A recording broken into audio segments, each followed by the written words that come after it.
Chapter 1495. These 20,000 Khaganate soldiers had been sent by Yusang. Originally, Harsan Khan had given them the task of forming a defensive line in the center to stop the charge of the 5-star army. If possible, it would be best to delay them and give the main force a chance to surround them. However, an army was still an army. It was impossible for them to be truly united. Seeing the cavalry of the 5-star army charge over, and the enemy outnumbered them, they were thrown into disarray. In addition, their defensive line had yet to be fully formed. Before they could even meet the enemy, they had already fallen into disarray. Quick, send someone to inform Harsan Khan. Ask for reinforcements, ask for reinforcements. As the Yusang general fled, he sent out scouts on horseback to report the news. Compared to their primitive method of sending messages, the 5-star army's method of sending messages was far more advanced. Moreover, just the hot air balloons that floated in the sky from time to time had already clearly seen what was happening below. Our 2 divisions are currently pursuing Yusang. There's no danger nearby. I repeat, there's no danger. On the hot air balloon, an Air Force soldier was using binoculars to observe the movements on the ground. At the same time, he was using flag signals to report to the surrounding hot air balloons. Just like that, while someone was watching from the sky, the 2 divisions on the ground boldly gave chase. This chase lasted for a full 50 li. Soon after, a signal came from the sky. On their left flank, 30,000 cavalry carrying the banner of the Crimean Khanate were circling around. What was even worse was that on their right flank, a group of 50,000 cavalry under the banner of the Khanate was also approaching from all sides. 30,000 plus 50,000 plus 20,000, that's a total of 100,000 people. On the ground, after seeing the news from the hot air balloons in the sky, Nikolaev did some calculations and realized that his forces were inferior. Thus, he decided to stop the chase and retreat from the battlefield. However, before he could do anything, the hot air balloons in the sky sent another message. Behind them, the 40,000 soldiers of the Mongolian 2nd Division, were approaching. Based on their speed, they should be able to reach the battlefield in less than an hour. 5 plus 4, that's 90,000 people. 90,000 against 100,000, this battle is still possible. After Nikolaev received the news, he quickly changed his mind. He immediately gave the order for the entire army to stop their pursuit and scatter iron caltrops on the ground to form a defensive formation. They were waiting for reinforcements to arrive so that they could attack from both sides. Before they set off, Yang Chendong had told them in front of the officers at the division level and above that the most important goal of this battle was to eliminate the enemy's power. Therefore, as long as the conditions were right, it was best to engage in a decisive battle with the enemy's main force when their own safety wasn't too threatened. This would save them the time to search for the enemy, which was beneficial to the 5-star army who had limited logistical resources. It was precisely because he remembered this sentence that Nicholas was thinking about whether he could have a decisive battle with the other party. Since he was the one who started the first great battle, he must have contributed a lot. After the division commander gave the order, the soldiers stopped their pursuit and began to get busy. Just as they began to wait for the enemy cavalry to appear and prepare for a big battle, the news of this place was spread by the Air Force. 60 li to the west of them was the world's 1st Cavalry Division's 4th Division commander, Su Kuda. This person, who was once the commander of the 1st Cavalry Division, because he made a mistake, he was swapped with by Shuang, who was originally the commander. To tell the truth, he was in a very bad mood at that time, even though the 1st Cavalry Division was famous for its fighting prowess. But after being demoted from commander to commander, he still felt stifled in his heart. As the time he spent in the No. 1 Division grew longer and longer, he experienced the process of the No. 1 Division becoming the No. 1 Army. When he was promoted from the 4th Regiment commander to the 4th Division commander, he liked this army even more. He discovered that the world's 1st Cavalry Division was a wolf king in the wilderness. Compared to other armies, divisions, they had more war resources, which meant that they had more opportunities to fight on the battlefield. A general could only show his ability on the battlefield. Needless to say, the warlike Su Kuda had long fallen in love with this place. At the same time, He also learned a lot from Commander Tian Hu and the other division commanders. Under his efforts, the strength of the 4th Cavalry Division continued to rise. Although his division was also a reinforced division, with 5 regiments, it still had 10,000 soldiers.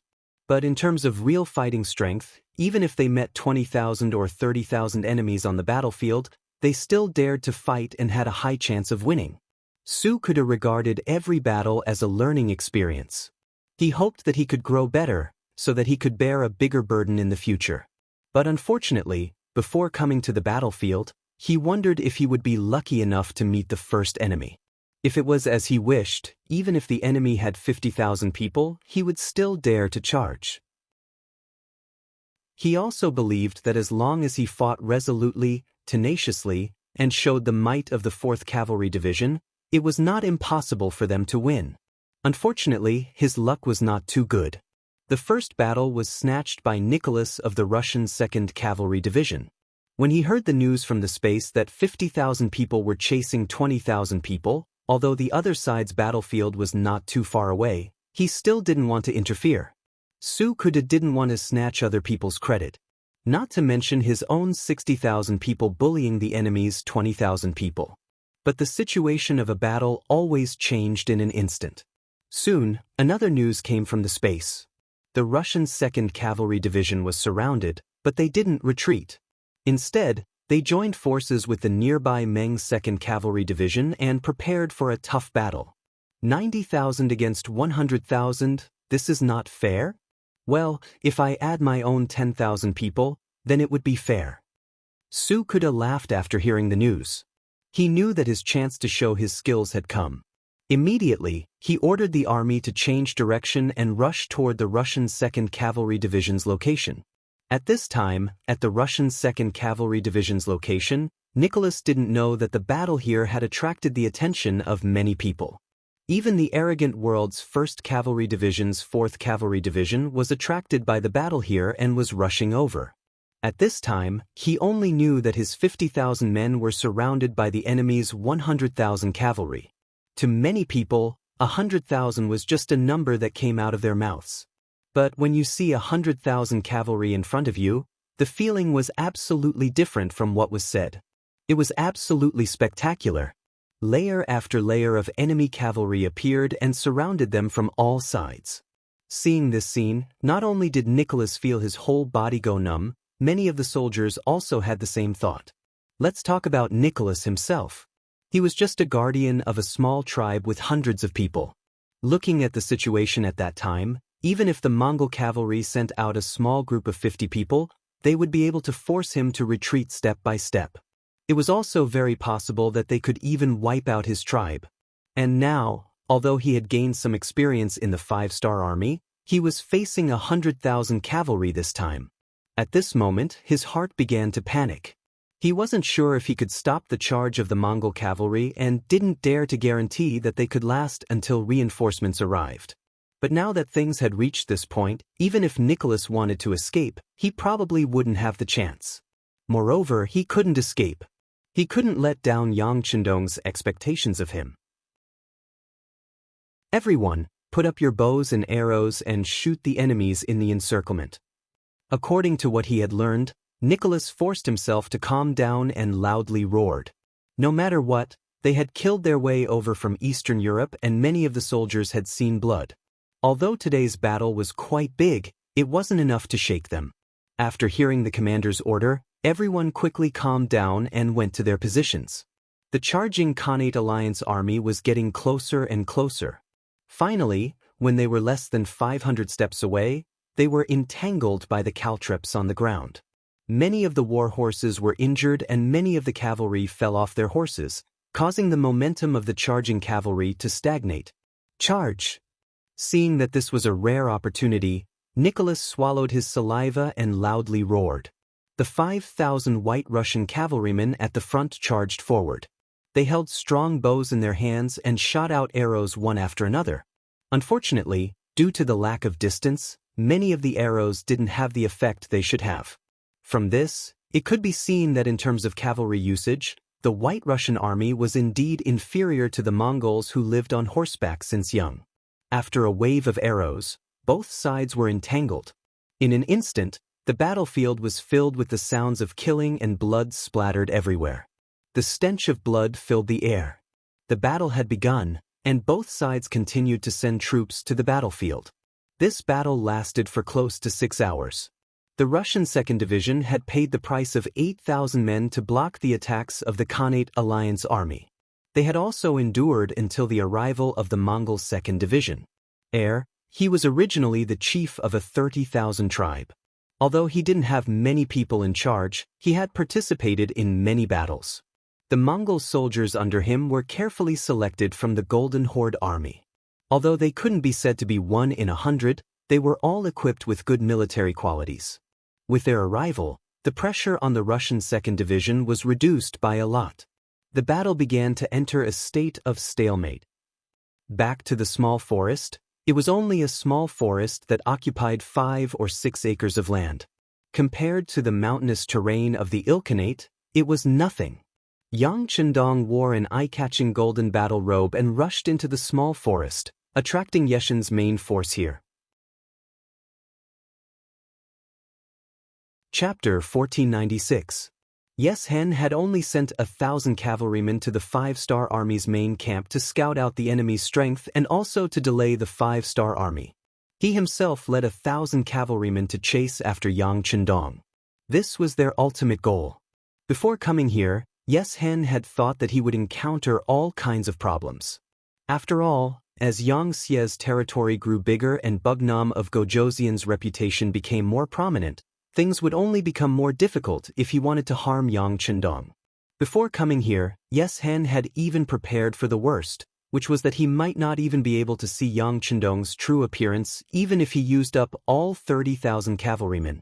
However, Yeshen, who did not have many days left in his body, went all out. If he didn't kill Yang Chendong, he wouldn't be able to rest in peace even if he died. What he didn't expect was that things would go so smoothly. Not only did they find Yang Chendong, but they also found Yang Chendong who was alone. Yeshen didn't really care that this person left the main camp and came to this small forest. It was just a small forest. Even if there was an ambush, how many people could there be? If that happened, his 30,000 cavalrymen would be able to drown the enemy with their spit. When they were 1,000 steps away from the small forest, Yeshen's shout was transmitted to the army. "Quick, spread out the cavalry and surround this small forest. We can't let Yang Chendong escape." However, before the cavalry behind him could follow his orders, a series of rumbling sounds entered their ears. Then, under everyone's puzzled expression, a huge object suddenly rose from the sky above the small forest. A flying figure with a dark green shell suddenly appeared in front of everyone's eyes. What was this thing that no one could name? It was because they had never seen such a thing before.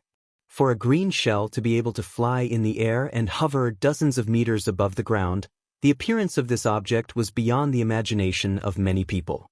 At this moment, they were at a loss for what to do. Following the appearance of the flying object, nearly 30,000 Walla cavalry stood rooted to the ground.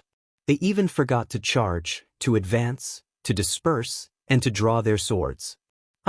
Yang Chendong was sitting in the cockpit of the aircraft with a confident smile on his face. In this world, he was probably the only one who knew what this flying object was: the V-10 helicopter. The W-10 helicopter was 15 meters long when the rotor blades were rotating, 84 meters tall, and 35 meters wide at its widest point, including the short wings. It adopted the internationally popular tandem cockpit configuration, a narrow fuselage, and a 3-point anti-collision landing gear. It can carry 1,500 kilograms of ammunition, including 57 rockets and Red Arrow series anti-tank missiles. A 23mm machine gun was fixed in front of the cockpit.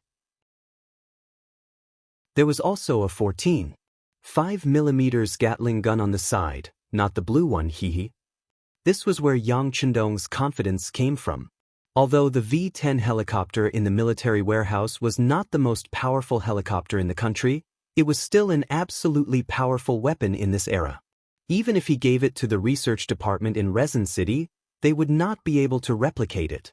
This kind of thing could only be found in the warehouse, and only Yang Chendong knew how to fly it. Now that he took it out, he wanted to get rid of Yes Hen once and for all. This once troublesome opponent was now a dead man. The V-10 helicopter flew straight into the air, then continued to climb until it reached a height of about 80 meters before it stabilized. The cannon inside the helicopter was aimed at the densely packed Walla cavalry below. A dazzling red light flashed, and a rocket flew at supersonic speed into the Walla cavalry's camp. Boom! With a flash of fire, the rocket launcher exploded on the ground. The shockwave from the explosion caused many of the newly grown trees in the nearby forest to be cut in half. This powerful force also created a huge gap in the Walla cavalry's camp. Yang Chendong, who was sitting in the cockpit, had good eyesight and powerful calculation ability. With just a rough calculation, he calculated the effect of directly or indirectly killing nearly 1,000 people. This was also because the Walla cavalry's camp was too densely packed. Otherwise, the effect would not be so good. After the successful attack, Yang Chendong did not hold back anymore.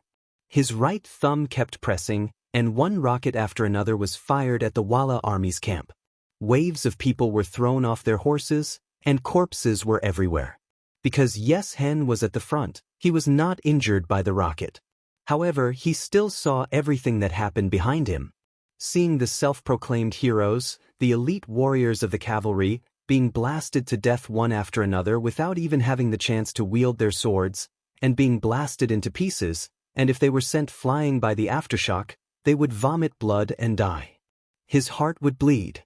How did Yang Chendong come up with such an invincible weapon? He still remembered that when he first met Yang Chendong, he was stunned by the enemy's rocket that could hit dozens of miles away. He had no choice but to give up on the siege of the great Ming dynasty's capital. Even though many years had passed, Yes Hen still could not forget the scene at that time. And now, when they were gradually getting used to the powerful firearms and cannons of the five-star army, the enemy came up with something that could fly. Moreover, it had such a powerful lethality, and he was once again heavily injured.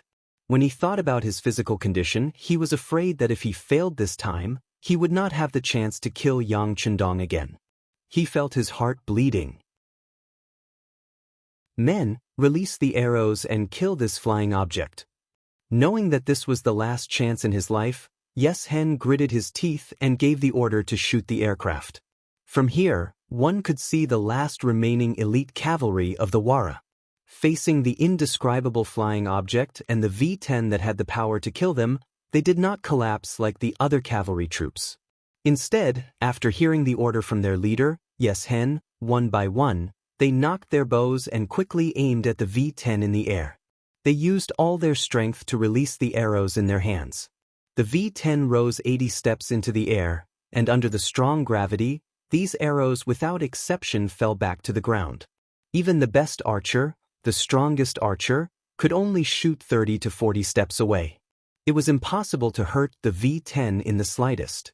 Yang Chendong had long thought of this result. He did not care about the arrows shot by the Walla cavalry. Instead, he used this opportunity to continuously fire rockets and kill the enemy as much as possible. Since even the V-10 was brought out, Yang Chendong did not plan to let these people go. He did not say that he had to kill all of them, but at least 90% of them would be killed. When only 10% of them were left, even if they went out and said something, how credible would it be? How big would their influence be? Everyone would probably call them lunatics. Artillery shells were fired one after another. In less than a quarter of an hour, the outside of the small forest was covered with the corpses of horses and cavalry. With a rough glance, the number of people had probably exceeded 10,000. Finally, under the powerful lethality and the fact that he could only passively take a beating, Yeshen's eyes revealed a look of despair. This feeling of being killed but not being able to hurt anyone at all made him so depressed that he wanted to vomit blood. Looking at the flying object in the sky, he could not help but look up to the sky and sigh. Why was the five-star army always able to come up with an endless stream of unexpected weapons? Why was their heroic Walla cavalry only able to passively take a beating without even being able to fight back? Could it be that Tengri had abandoned them? Leader, let's retreat. General Bo Muir came to Yeshen's side. He could feel the despair in Yeshen's heart. How could he not feel the same way? But in the face of the V-10, they were really helpless. They did not even have a flintlock. How could they compare with such a high-end helicopter? Retreat? Don't we have any other way? The enemy's artillery shouldn't be endless. Yes Hen said with a look of unwillingness. Just as Yes Hen said, there were not many artillery shells left in the V-10. Yang Chendong was not going to use them. It was not that he was reluctant to use them. There were many good things in the big warehouse. He did not use them because there were no large groups of enemies in his line of sight. It would be a waste to use the rocket launchers. Next, it was time for the machine gun to show its power. Yang Chendong gave up the 23mm machine gun and chose the 14.5mm Gatling gun. This machine gun had a fast firing rate and was powerful enough. At least, it was more than enough to deal with the Walla cavalry. After fixing the Gatling gun, Yang Chendong adjusted it to the best angle and used his skillful flying skills to start another massacre. The Gatling gun displayed its unique tyrannical side. Bullets flew, piercing through the air, piercing the skin of the cavalrymen. Lives were quickly drained away. One by one, the cavalrymen fell to the ground in despair. Even in death, they didn't understand what this flying object was. How many more weapons did it have? Could it win or not? Did they have the ability to fight back when it arrived? Their actions, or rather, their actions of throwing their lives away, were nothing. The sound of gunfire continued, and at the rate of thousands of shots per minute, the Walla cavalrymen who were still standing in place, seemingly waiting for their verdict, were shot down one by one. It was as easy as a human pulling out weeds. Under the intense gunshots, more and more Walla cavalry were killed. This tragic scene, or rather, this helpless scene, finally crushed the hearts of the cavalrymen. When they realized that there was nothing they could do but die here, they began to flee. Chapter 1497. With the first to escape, there would be a second. They were already under great psychological pressure and were about to collapse. Now that there was such a fuse, everyone followed suit. In this way, these people quickly formed a torrent. In a short period of time, the number of cavalry that escaped had reached thousands. In the cockpit of the V-10 helicopter, Yang Chendong looked at the Mongolian cavalry that had gathered together again. He placed the Gatling gun to the side and then pressed the button to launch the rocket. There was a hint of madness on his face as he said, "You think you can come and go as you please? Where do you think this is, huh?" As soon as the word left his mouth, a rocket whizzed out and landed right in the middle of the fleeing cavalry camp. At that moment, the rocket hit at least dozens of people, shattering their bones and killing them on the ground. The powerful aftershock set off a huge wave that overturned the Mongolian cavalry that were more than 10 meters away. Their horses were sent flying and the cavalry fell to the ground. It was a tragic death. After the rocket, Yang Chendong once again controlled the Gatling gun. He liked the feeling of chasing after the enemy and firing continuously. At this time, he couldn't help but think of Beta Persei. If this person was here, he would probably be shouting excitedly while firing. The gunshots continued, and under the continuous gunshots, more and more Walla cavalry were killed on their horses or thrown away because their horses were shot. It was unknown whether they were dead or alive. In less than an hour, more than half of the nearly 30,000 Walla cavalry had been killed or injured. On the battlefield, other than 1,000 people who were lucky enough to escape, there were less than 5,000 cavalry led by Yes Hen. Bo Muir, I order you to take the people and leave here. In the future, if the Wara people want to survive, they will need a certain amount of armed forces. In the future, I can't protect them anymore. It's up to you. At this moment, Yes Hen began to entrust the children to him. The cruelty of reality and the appearance of the V-10 helicopter made Yeshen's heart completely despair. He finally realized that all along, Bugnam of Gojoseon had never taken him seriously. Otherwise, if he had taken out such a flying object earlier, he would not have been able to do anything. And now, even though he knew, he did not plan to leave. Since he couldn't take revenge, even if he died, he would die in the hands of his enemy. This could be considered a kind of heroism, a kind of fulfillment of his wish. Chief, Bo Muir was stunned when he heard Yeshen's words, and then tears came out of his eyes. All right, a real man bleeds, not tears. Don't cry anymore. Take these cavalrymen and leave. Remember, don't think about revenge in the future. This Bugnam of Gojoseon is a devil, a man blessed by the heavens. We are no match for him. Yes-Hen acted as if he was an experienced person and wanted to continue giving orders. However, the sudden attack of a rocket launcher made him go completely crazy. On the ground, the Walla cavalry had already scattered. Yang Chendong's goal should have been achieved, because those who wanted to kill him had either escaped or been killed. But with his flying glasses, he still found Yeshen's location. Seeing that the Walla's chief was still alive, he couldn't help but sigh at his luck. Since that's the case, he will give him another rocket launcher. He doesn't believe that people can be made of iron. Even if they are made of iron, he will refine them into water. As such, just as he was about to instruct Bo Muir about the matters behind him, a rocket suddenly exploded a dozen meters away from him. The powerful shockwave directly sent Bo Muir, who was facing the shockwave of the rocket, flying away. Yes-Hen was lucky. His back was facing the direction of the rocket launcher, so he didn't die immediately. Instead, he was injured by the aftermath and fell to the ground. But even so, he was seriously injured. A large piece of shrapnel was embedded in his back. Under the medical conditions at that time, it was very difficult to save him. After lying on the ground for a long time, Yes-Hen slowly raised his head and saw the scene of Bo Muir bleeding from the corner of his mouth and dying not far away. Bo Muir was his hope and the protector of the Wara tribe in the future. Without him and Bo Muir, what should they do if someone bullied their tribe? He originally wanted to kill Yang Chendong, but not only did he fail to hurt Yang Chendong in the slightest, he even lost his own Bo Muir. This result made him angry and unwilling to accept it, and he cursed loudly, F***CK. This was the final voice of the once ambitious and ruthless character. After shouting this sentence, he exhausted the last bit of strength in his body and turned around. Because of this, the shrapnel penetrated deep into his body. Yes-Hen didn't care about all this. He just looked up at the sky. At this time, the sky in his eyes was so blue and clear that people couldn't help but linger back and forth. Cough. With a light cough, blood flowed out from the corner of Yeshen's mouth, and then more and more blood flowed out. Slowly, Yes-Hen died with his eyes wide open. Perhaps when he died, his heart was full of unwillingness, so he couldn't close his eyes in peace. In mid-air, Yang Chendong finally stopped shooting. As far as the eye could see, it was difficult to find a single living person in the huge battlefield. Apart from a few lucky warhorses circling in place, there were no other living creatures in sight. AI, why did you seek your own death? Yang Chendong, who had calmed down, looked at the massacre in front of him and couldn't help but shake his head. He was not a bloodthirsty person, but there were some things that he had to do. Unknowingly, the warrior 10 had disappeared.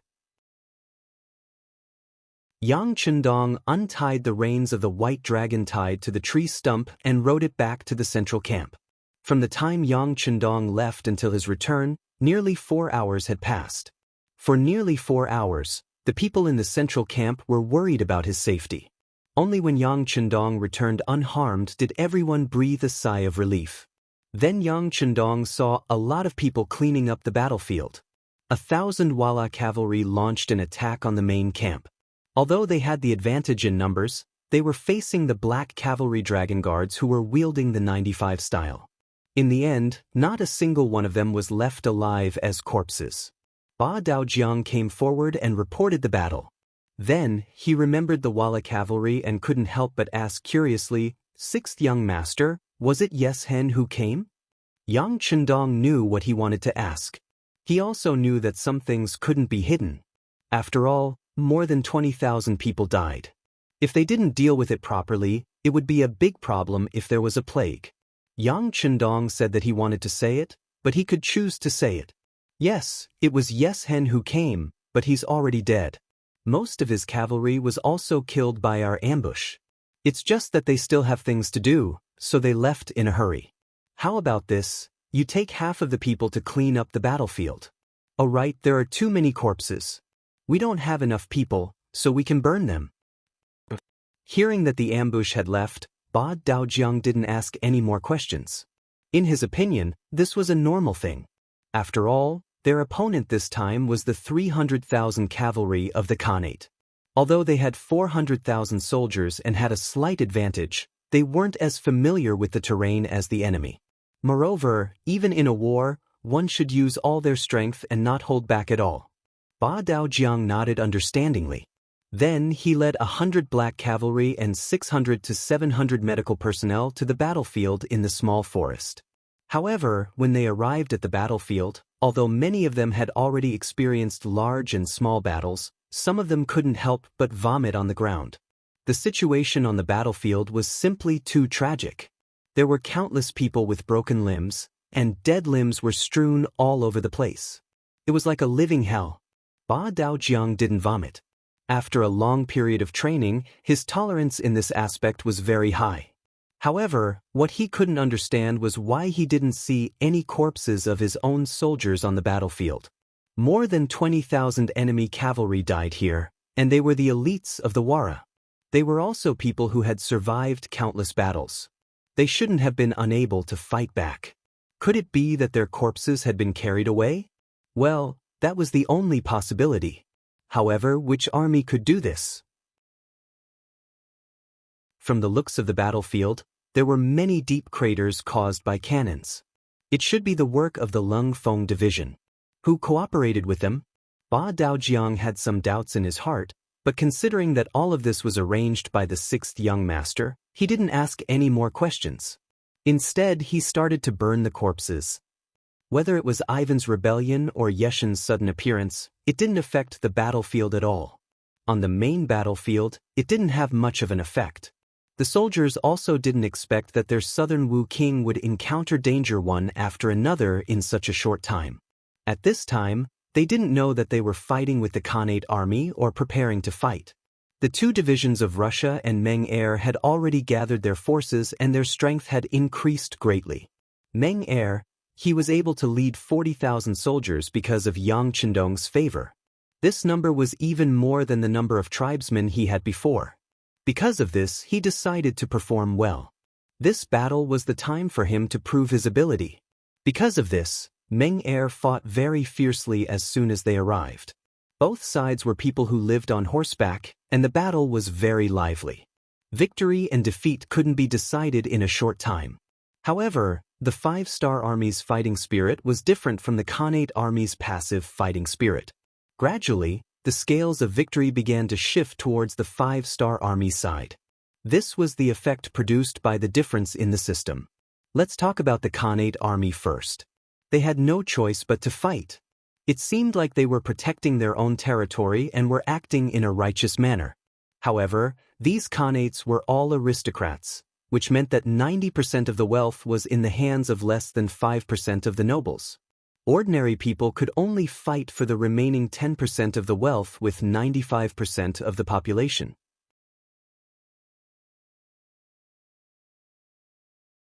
Chapter 1498. Under such an unequal situation, even if the Mongol cavalry achieved military merits, the rewards they received were few and far between. This caused them to lose their motivation because they were not fighting for themselves, but for the nobles and aristocrats. Looking at the five-star army, it looked like they were the invaders and should belong to the unjust side, but the excellent treatment of soldiers and military merit system filled everyone with motivation and confidence.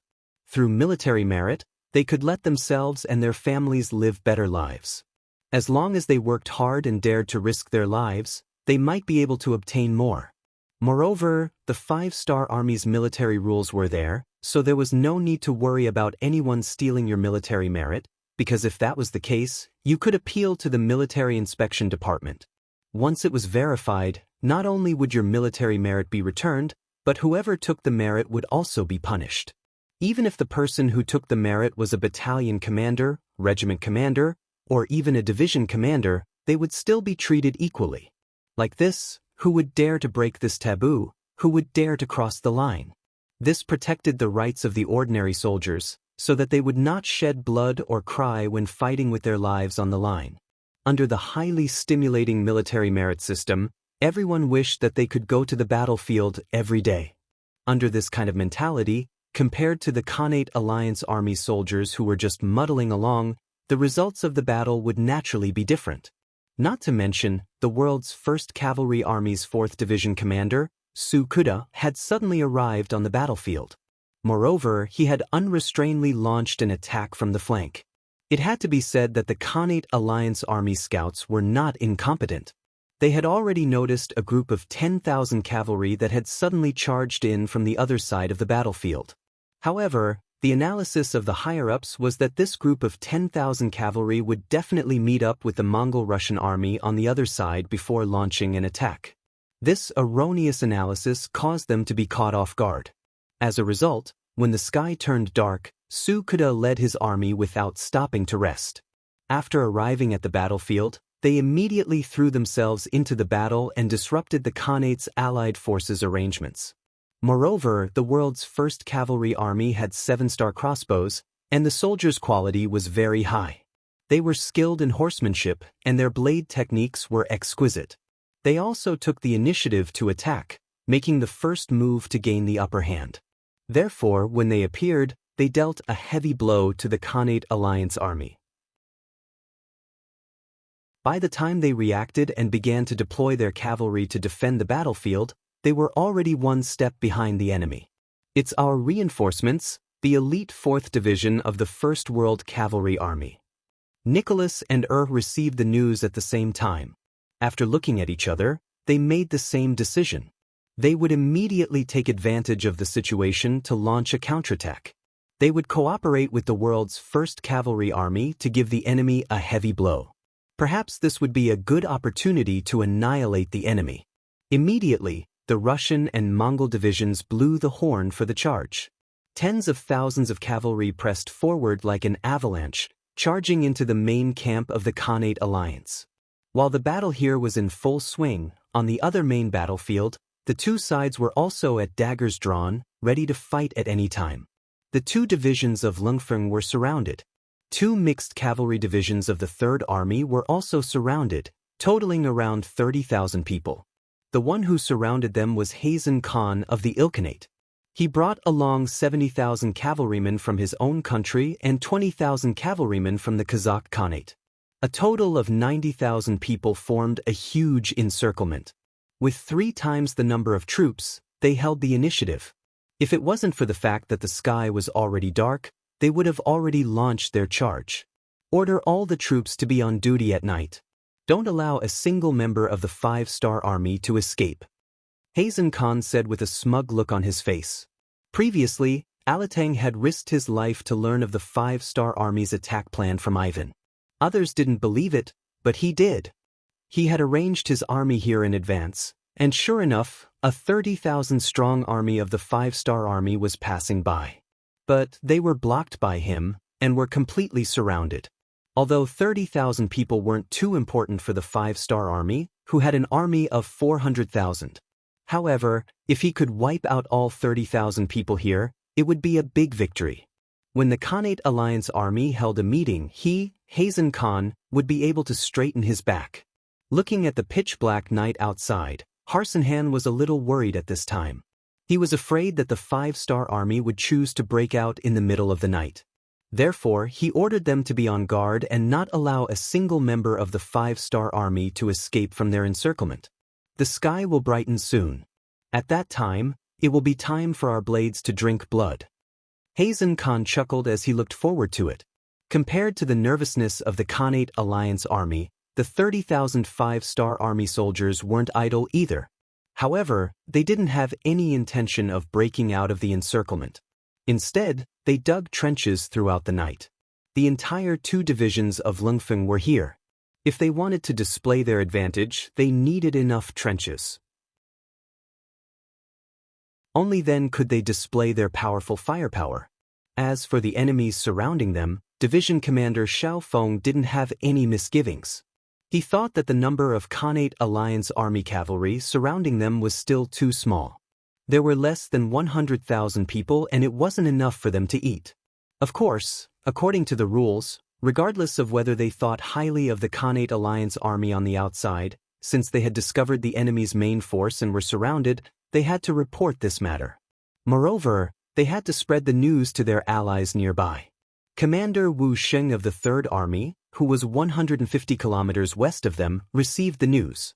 What? Our 2 mixed cavalry divisions are surrounded? Then we have to go and save them. Immediately send a telegram to the 6th young master and tell him our thoughts. Xiao Feng became excited after receiving the news. It could be said that his luck wasn't very good. They had been out for 2 days and had passed through many places, but they hadn't encountered the Khanate Alliance army cavalry. This could only mean that they had gone in the wrong direction. Since that was the case, they had to adjust their direction. But where exactly to go was also a problem that gave him a headache.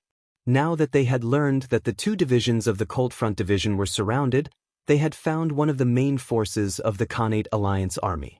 Even if they couldn't eat the meat, they could at least drink the soup. With this thought in mind, Wuxia sent a telegram to Yang Chendong to ask for instructions on the pretext of saving his 2 mixed cavalry divisions. In the central camp, the danger was already far away. Yang Chendong had also returned to his own tent. Wang Shan, the director of the communications department, was also in the tent.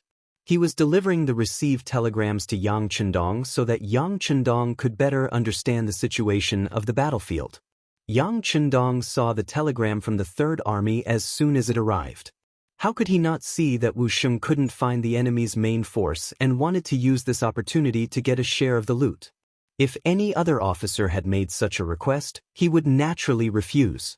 This piece of meat was found by the 2 divisions of the Cold Front Division, so how could anyone else snatch the benefits? But since it was a telegram from Wuxia, it was a different story. Speaking of which, Yang Chendong felt that he had let Wuxia down. He had left him for 10 years in Eastern Europe without any reinforcements. He had to face the 2 behemoths of the Golden Horde and the Rossi Principalities. He could imagine how difficult it must have been. Speaking of which, Wuxia's Third Army could also be called the Third Army of the Cold Front Division. But because they had been separated for so long, many excellent soldiers had been killed in battle. That was why they were no longer as strong as they used to be. Although they had recovered from the recruitment, their fighting strength was far from what it used to be. Right now, they wanted to make a contribution. Moreover, there were 20,000 soldiers from the Third Army surrounded. It was reasonable for them to send reinforcements. Okay, send a telegram to Commander Wuxia and agree to his request. Yang Chendong gave his answer after some consideration. If Wuxia was allowed to go, then the other armies wouldn't be so lucky. They would have to find their own opportunities. In contrast, the commander of the world's first cavalry army, Tianhu, had his own plans. As the strongest army in the world of cold weapons, Tianhu had his own pride. He couldn't do things like knowing the intelligence of others. What he needed to do was to make use of his own advantages and make greater contributions. What were the advantages of the world's first cavalry army? Without a doubt, they had the fastest warhorses and the strongest cavalry, as well as the 7-star crossbow, which was an excellent weapon for shooting enemies at close range. With so many advantages, they were destined to not be an ordinary army. Only greater contributions were worthy of them. And what was this contribution? In Tianhu's eyes, it was to directly attack the enemy's den and take down the capital of the Ilkhanate, Dabili. Speaking of which, the Ilkhanate had long been destroyed. They were now known as the Zarathir dynasty, and their capital was in Dabili. This name was nothing more than a means used by Harsan Khan to maintain the same status as the other Khanates. This time, in order to stop the 5-star army from coming to the west, Harsan Khan had mobilized almost all the forces that could be mobilized within the kingdom, and then sent his troops out of the capital. He wanted to stop the 5-star army outside, and even severely injure them. The idea was good, but the reality was cruel. How could they achieve it just by thinking? For this battle, Harsan Khan had conscripted all the men above the age of 14 in the country, making their capital Dabili very empty. According to the information from the intelligence department, there were less than 5,000 soldiers in the city. This was an opportunity. As long as they were fast, It was very likely that they would be able to take down Dabuli and completely cut off the connection between Harsan Khan and his base. At that time, the enemy would be in chaos when they heard the news. That would be the time for the 5-star army to win.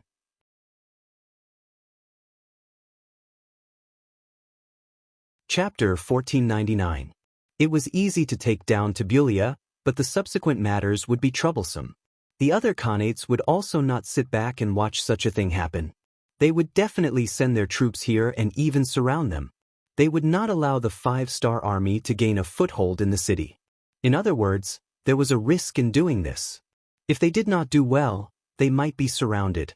Others might be afraid, but the world's first cavalry army led by Tian who would not be afraid.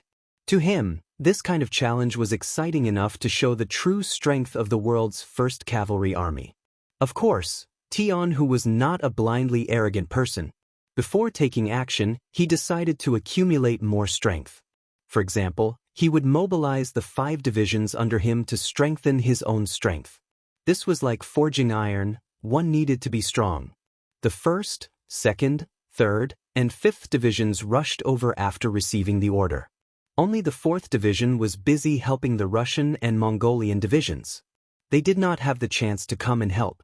Because of this, Tian who decided not to wait for them. After all, speed was the most important thing in war. Opportunities on the battlefield were fleeting. It was impossible to wait for someone. Pass down the order. The army is to attack. The target is Tabulia city, the capital of the Ilkhanate. Tian who did not want to wait any longer. Time waits for no one. Therefore, after he gave the order, the 45,000 soldiers of the world's first cavalry army quickly approached Tabulia city from all directions. The world's first cavalry army and the Cold Front 3rd Cavalry Army both moved. Everyone had their own target. This was where the strength of Yang Chendong's battlefield command came into play. Unless there was a complete plan, the generals could do whatever they wanted on the battlefield. Unless there was no other choice, Yang Chendong would not blindly give orders. This was because he knew that sometimes, a delay in giving orders could cause the fruits of victory to be lost. In order to prevent this from happening, he would not give orders. Instead, he would let the division commanders do what they wanted. Tian Hu and the others were already used to this method of command.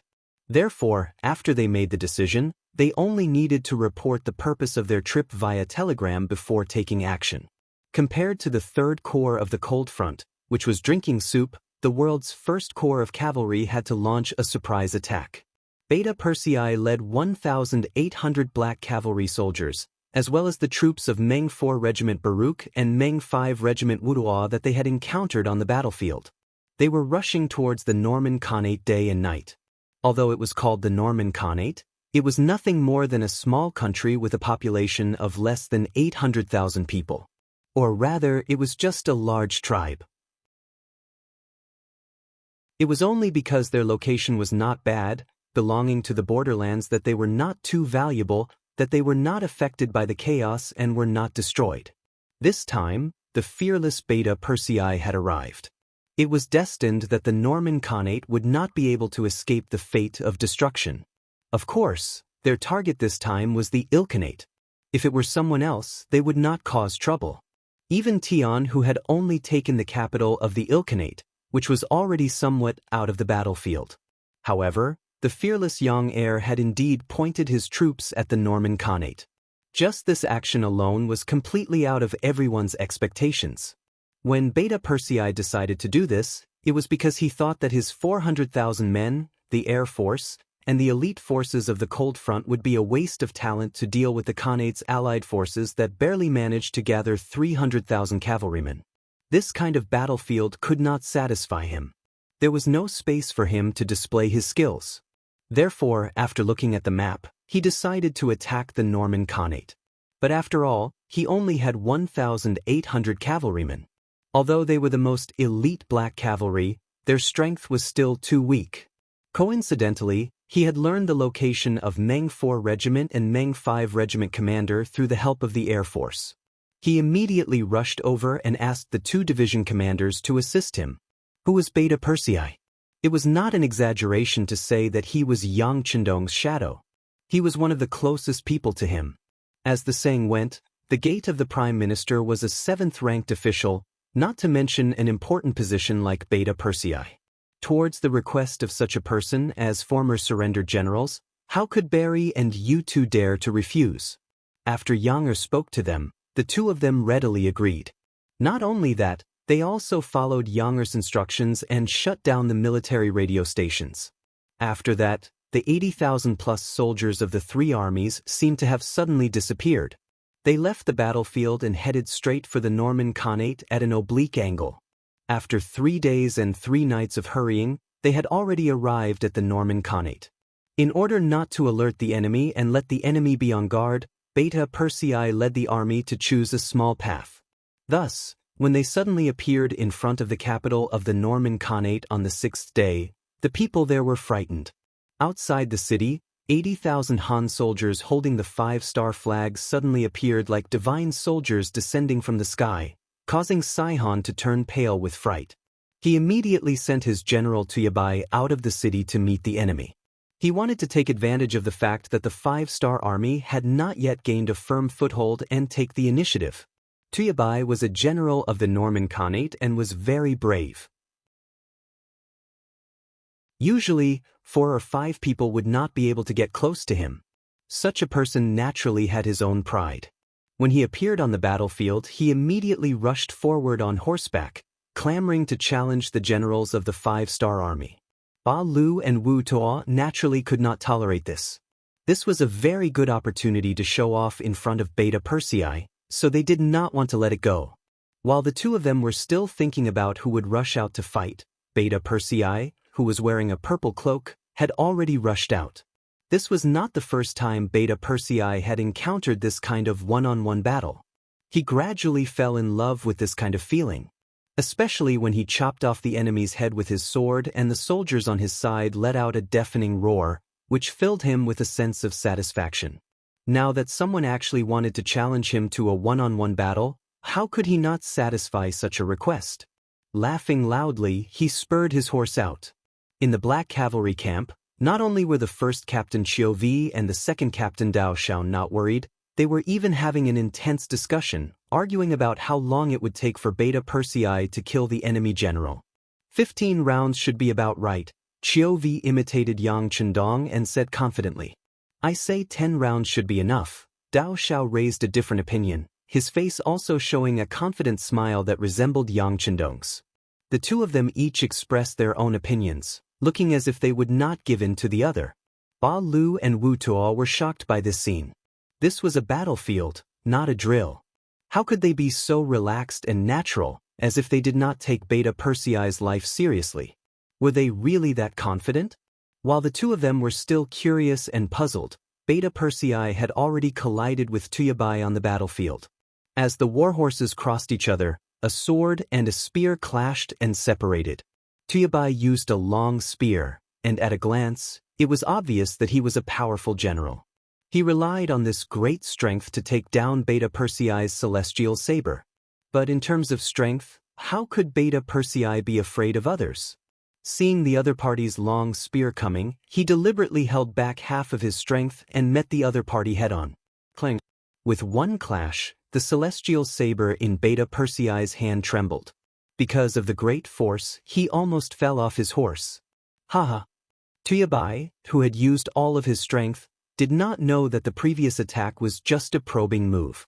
He thought that this was Yang Er's full strength, and could not help but feel a surge of confidence, once again thrusting his spear forward. After the test just now, both of them knew what was going on. Beta Persei did not believe that the other party would have the same idea as him. This could be seen from the laughter just now. Since he was so proud, now was the time for him to cry. Beta Persei, who was riding on the horse, calmed his dantian and switched his sword to his left hand. Just as the two horses were about to pass each other, he suddenly stretched out his right arm and touched the other party's long spear. Beta Persei dared to do this because he was confident in his own strength and the plate armor on his body. This was the armor that the engineers of Crimson City's munitions factory spent a lot of effort and went through countless improvements. It could be said that it was invulnerable. With this, he could ignore any attack from the other party for a short period of time. Beta Persei did not dodge and stretched out his hand to meet the attack, which was greatly beyond Tuyabai's expectations. In such a short time, his spear had already swept across Beta Persei's body. Sure enough, the spear did not pierce through the armor, but only scratched it. Seeing that his attack had failed, Tuyabai instinctively retracted his spear. But at this time, Beta Persei's right arm, which had already stretched out, began to exert force and suddenly grabbed the spear. Tuyabai's body uncontrollably moved forward and came in front of Beta Persei. At this moment, the distance between the two sides was less than 40 centimeters. Beta Persei laughed and waved his left arm. Tuyabai screamed and a big head flew into the air. Tuyabai's body fell to the ground and died in battle. It had only been 2 rounds. The first round was a test, the second round was a killing move, and it was a success. Seeing this scene in the eyes of the 2 generals, Barry and Wu Tua, they were naturally shocked. Even Qiu Vi and Dao Xiao shut their mouths at this moment. After all, it was far beyond their expectations to kill the enemy generals so quickly. After killing Tuyabai, Yang Er took the opportunity to point his saber forward and roared, "Soldiers, follow me and kill." Yang Er's saber was pointed forward and he shouted, "Soldiers, follow me and kill." Kill. The first to rush out were the 1,800 black cavalry soldiers. They had long been used to attacking in any situation and environment. After years of hard training, even when they were sleeping, they would jump up and draw their swords when they heard the general's order.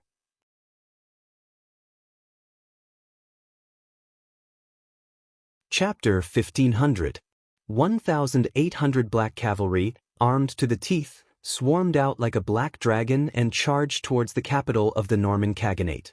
This scene caused the enemy cavalry to turn and flee. Even their general, Tuyabai, had his head chopped off in just 2 rounds. They did not think that they were that powerful. The cavalry of the Khaganate turned and fled, giving Beta Persei and the black cavalry an opportunity. They galloped their horses and followed the Mongol cavalry into the city. On the city gate tower, Xianxia saw all of this with his eyes. When he saw the 5-star army charging into the city so easily, he angrily shouted, "Shoot the arrows, shoot the arrows. Don't let them enter the city. Kill them and close the gates." Xianxia's reaction was very fast. The guards beside him were also very supportive. They took out their bows and shot down the city wall, trying to stop the black cavalry from advancing. In order to achieve their goal, some of the black cavalry soldiers who were close to the black cavalry also became their targets. Arrows rained down like rain. The Mongol cavalrymen, who were poorly equipped and defenseless, were shot by the arrows. All of them cried out in pain and fell from their horses. On the other hand, the black cavalry's armor was very good. The arrows did not have much effect on them. Kill anyone who approaches the city gate. Create the conditions for the rest of the army to enter the city. Yang Er was riding on his warhorse. He waved his arms and cut down 3 Mongol cavalrymen who charged at him. Then he shouted at the other black knights and dragon guards. With Beta Persei's order, a group of 100 black cavalry soldiers immediately arrived in front of the city gate. They formed a tight formation and faced the Mongol cavalry who came to attack the city gate. Crossbows appeared in the hands of the black cavalry soldiers. This kind of crossbow, which had great lethality at close range, was very suitable to deal with the current situation. With someone guarding the city gate, Beta Persei led the other black cavalry soldiers into the city. He wanted to find out where the palace was, but he did not expect to hear someone shouting for the Khan to leave quickly. Following Yang Chendong would give him a chance to learn. Although Beta Persei had a headache whenever he talked about learning and even wanted to sleep, he could still understand some simple Mongolian words by staying by Yang Chendong's side every day. It was because he heard this voice that Beta Persei looked over and saw many people escorting a person down the city wall.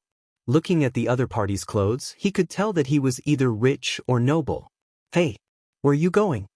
Beta Persei was not sure of the other party's true identity.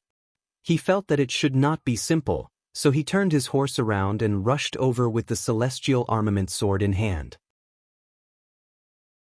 Beta Persei turned around and Qiu Vi, Dao Xiao, and the others who followed him immediately followed.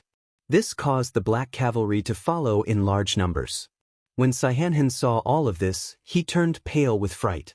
He thought that his identity had been exposed and immediately shouted, "Guards, stop them, stop them." There was no lack of loyal guards among the guards. After hearing Xianxia's shout, hundreds of people rushed out with swords and spears. It looked quite imposing.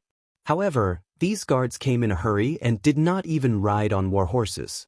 How could they be a match for the most elite black cavalry in the 5-star army? In just a single exchange, dozens of heads and bodies were separated from their bodies. The impact of these hundreds of guards was like a mantis trying to stop a chariot. The effect was really limited. This also allowed Beta Persei to quickly rush in front of Xianxia. Xianxia, the dignified great Khan of the clan, was in a very sorry state at this moment. He did not even swing his sword, even though he was already holding a sharp sword in his hand. Second Master Yang's big hand grabbed him and pressed him down on the horse. "No, don't kill me, I'm Xianxia, I surrender."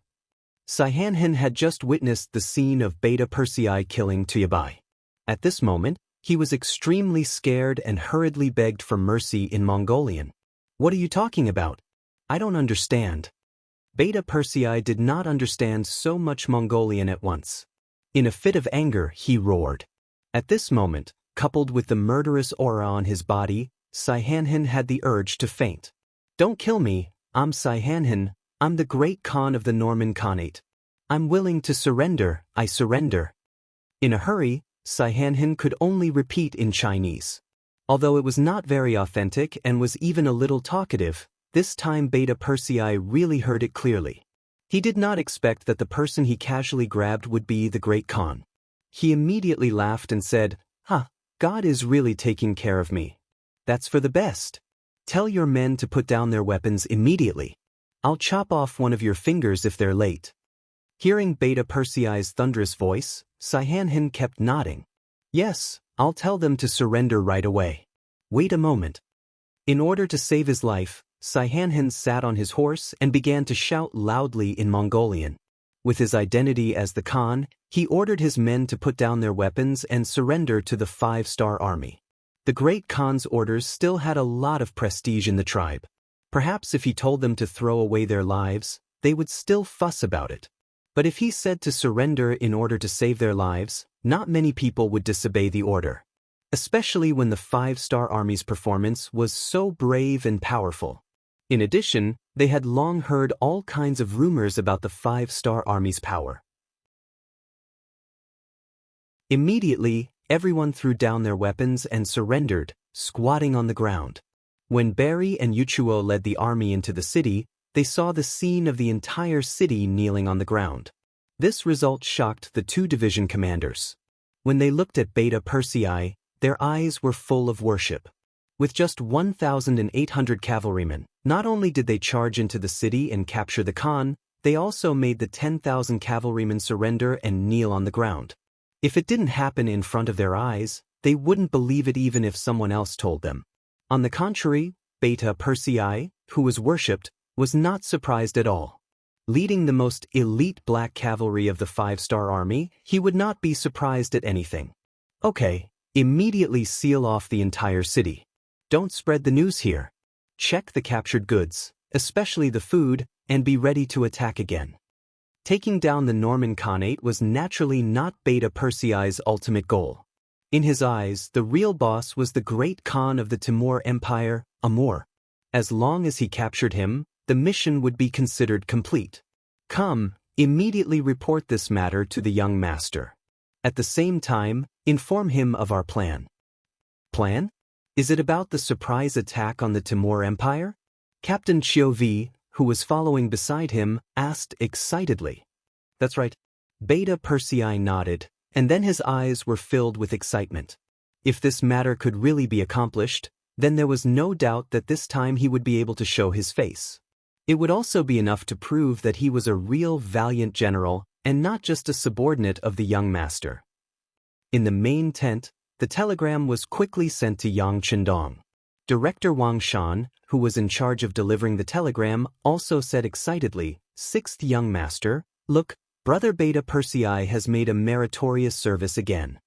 That's right. His surprise attack was indeed very unexpected. It's just that. Yang Chendong did not say what it was. However, Wang Shan could sense that Yang Chendong was worried about whether or not he would be able to launch a surprise attack on the Timur Empire. Yang Chendong was indeed a little worried. After all, although the Norman Khanate had the name of a country, it was actually just a small tribe. The total army of the whole country was less than 100,000 people. They had also sent a large number of troops to support the eastern and main lines, so they basically did not have many troops in the capital. However, the Timur Empire was completely different. Their influence was so great that it was not inferior to the Golden Horde. Their capital, Herat, located in the northwest of Afghanistan, was heavily guarded. It was not a place that could be taken down easily. If things were not handled well, they might fall into a siege, which would be very dangerous. Yang Chendong was not a person who did not take risks, but that was because he had Datsang by his side, so he had no scruples. In contrast, Beta Persei only had a little more than 80,000 troops, so it would be very difficult for him to succeed. Sixth young master, how should I reply? Wang Shan saw that Yang Chendong did not speak for a long time, so he asked softly. Agree to Beta Persei's request.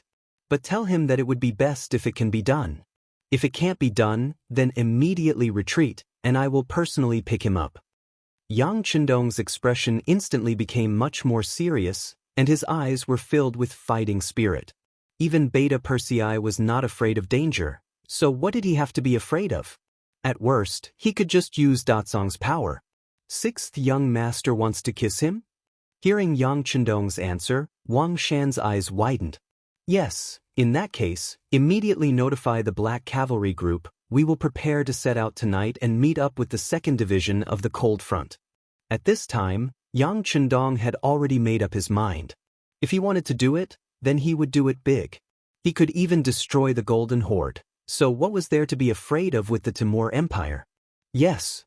Wang Shan was also affected by this mood, and immediately stood at attention and went out to notify the others. At this time, the 2nd Division of the Cold Front that Yang Chendong had chosen had already fought with Harsenhan's army, and the results were very good. The 2nd Division of the Cold Front was surrounded, and with the help of the 2 mixed cavalry divisions of the 3rd Army, they dug out the trenches they needed overnight. Early the next morning, after Harsenhan ordered the 100,000 troops to attack, the 2nd Division of the Cold Front was in the limelight. They did not need the help of the 2 mixed cavalry divisions, and they easily repelled the enemy's attacks again and again.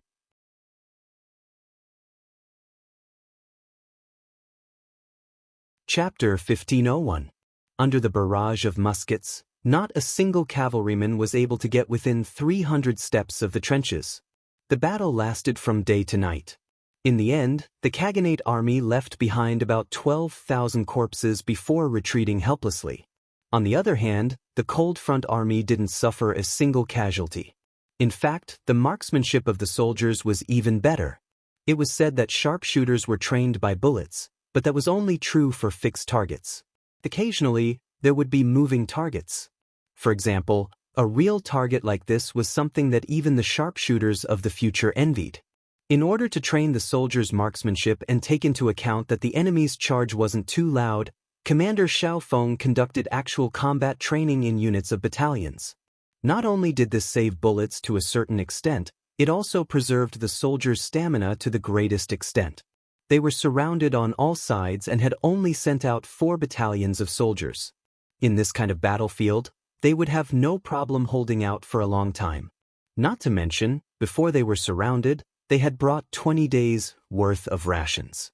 Unlike the Mongolian army, they had instant noodles, biscuits, ham sausages, canned food, and so on. Even if they didn't have a chance to start a fire, they could still eat until they were full. This was the best way to preserve their stamina and fighting spirit.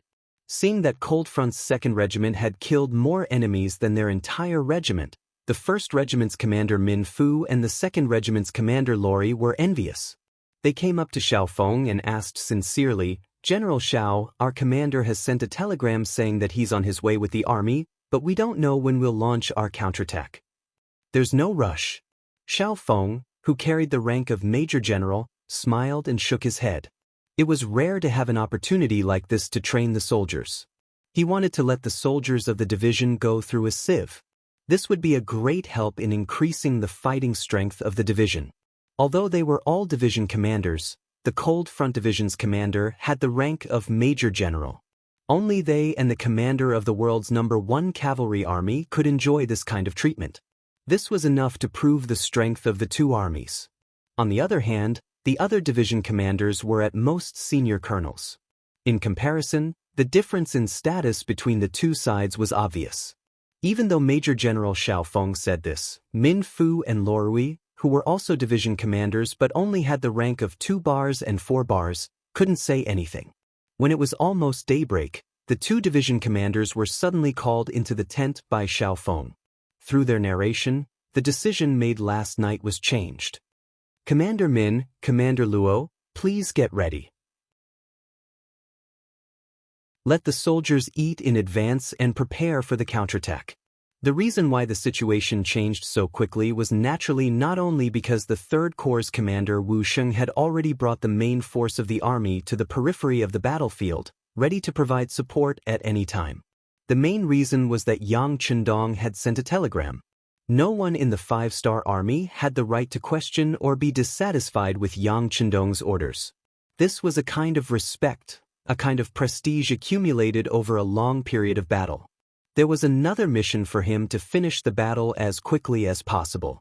As soon as the telegram was delivered, Xiao Feng knew what to do next. He then called for Min Fu and the other 2 teachers to discuss the matter of counterattacking. The 3 division commanders sat together.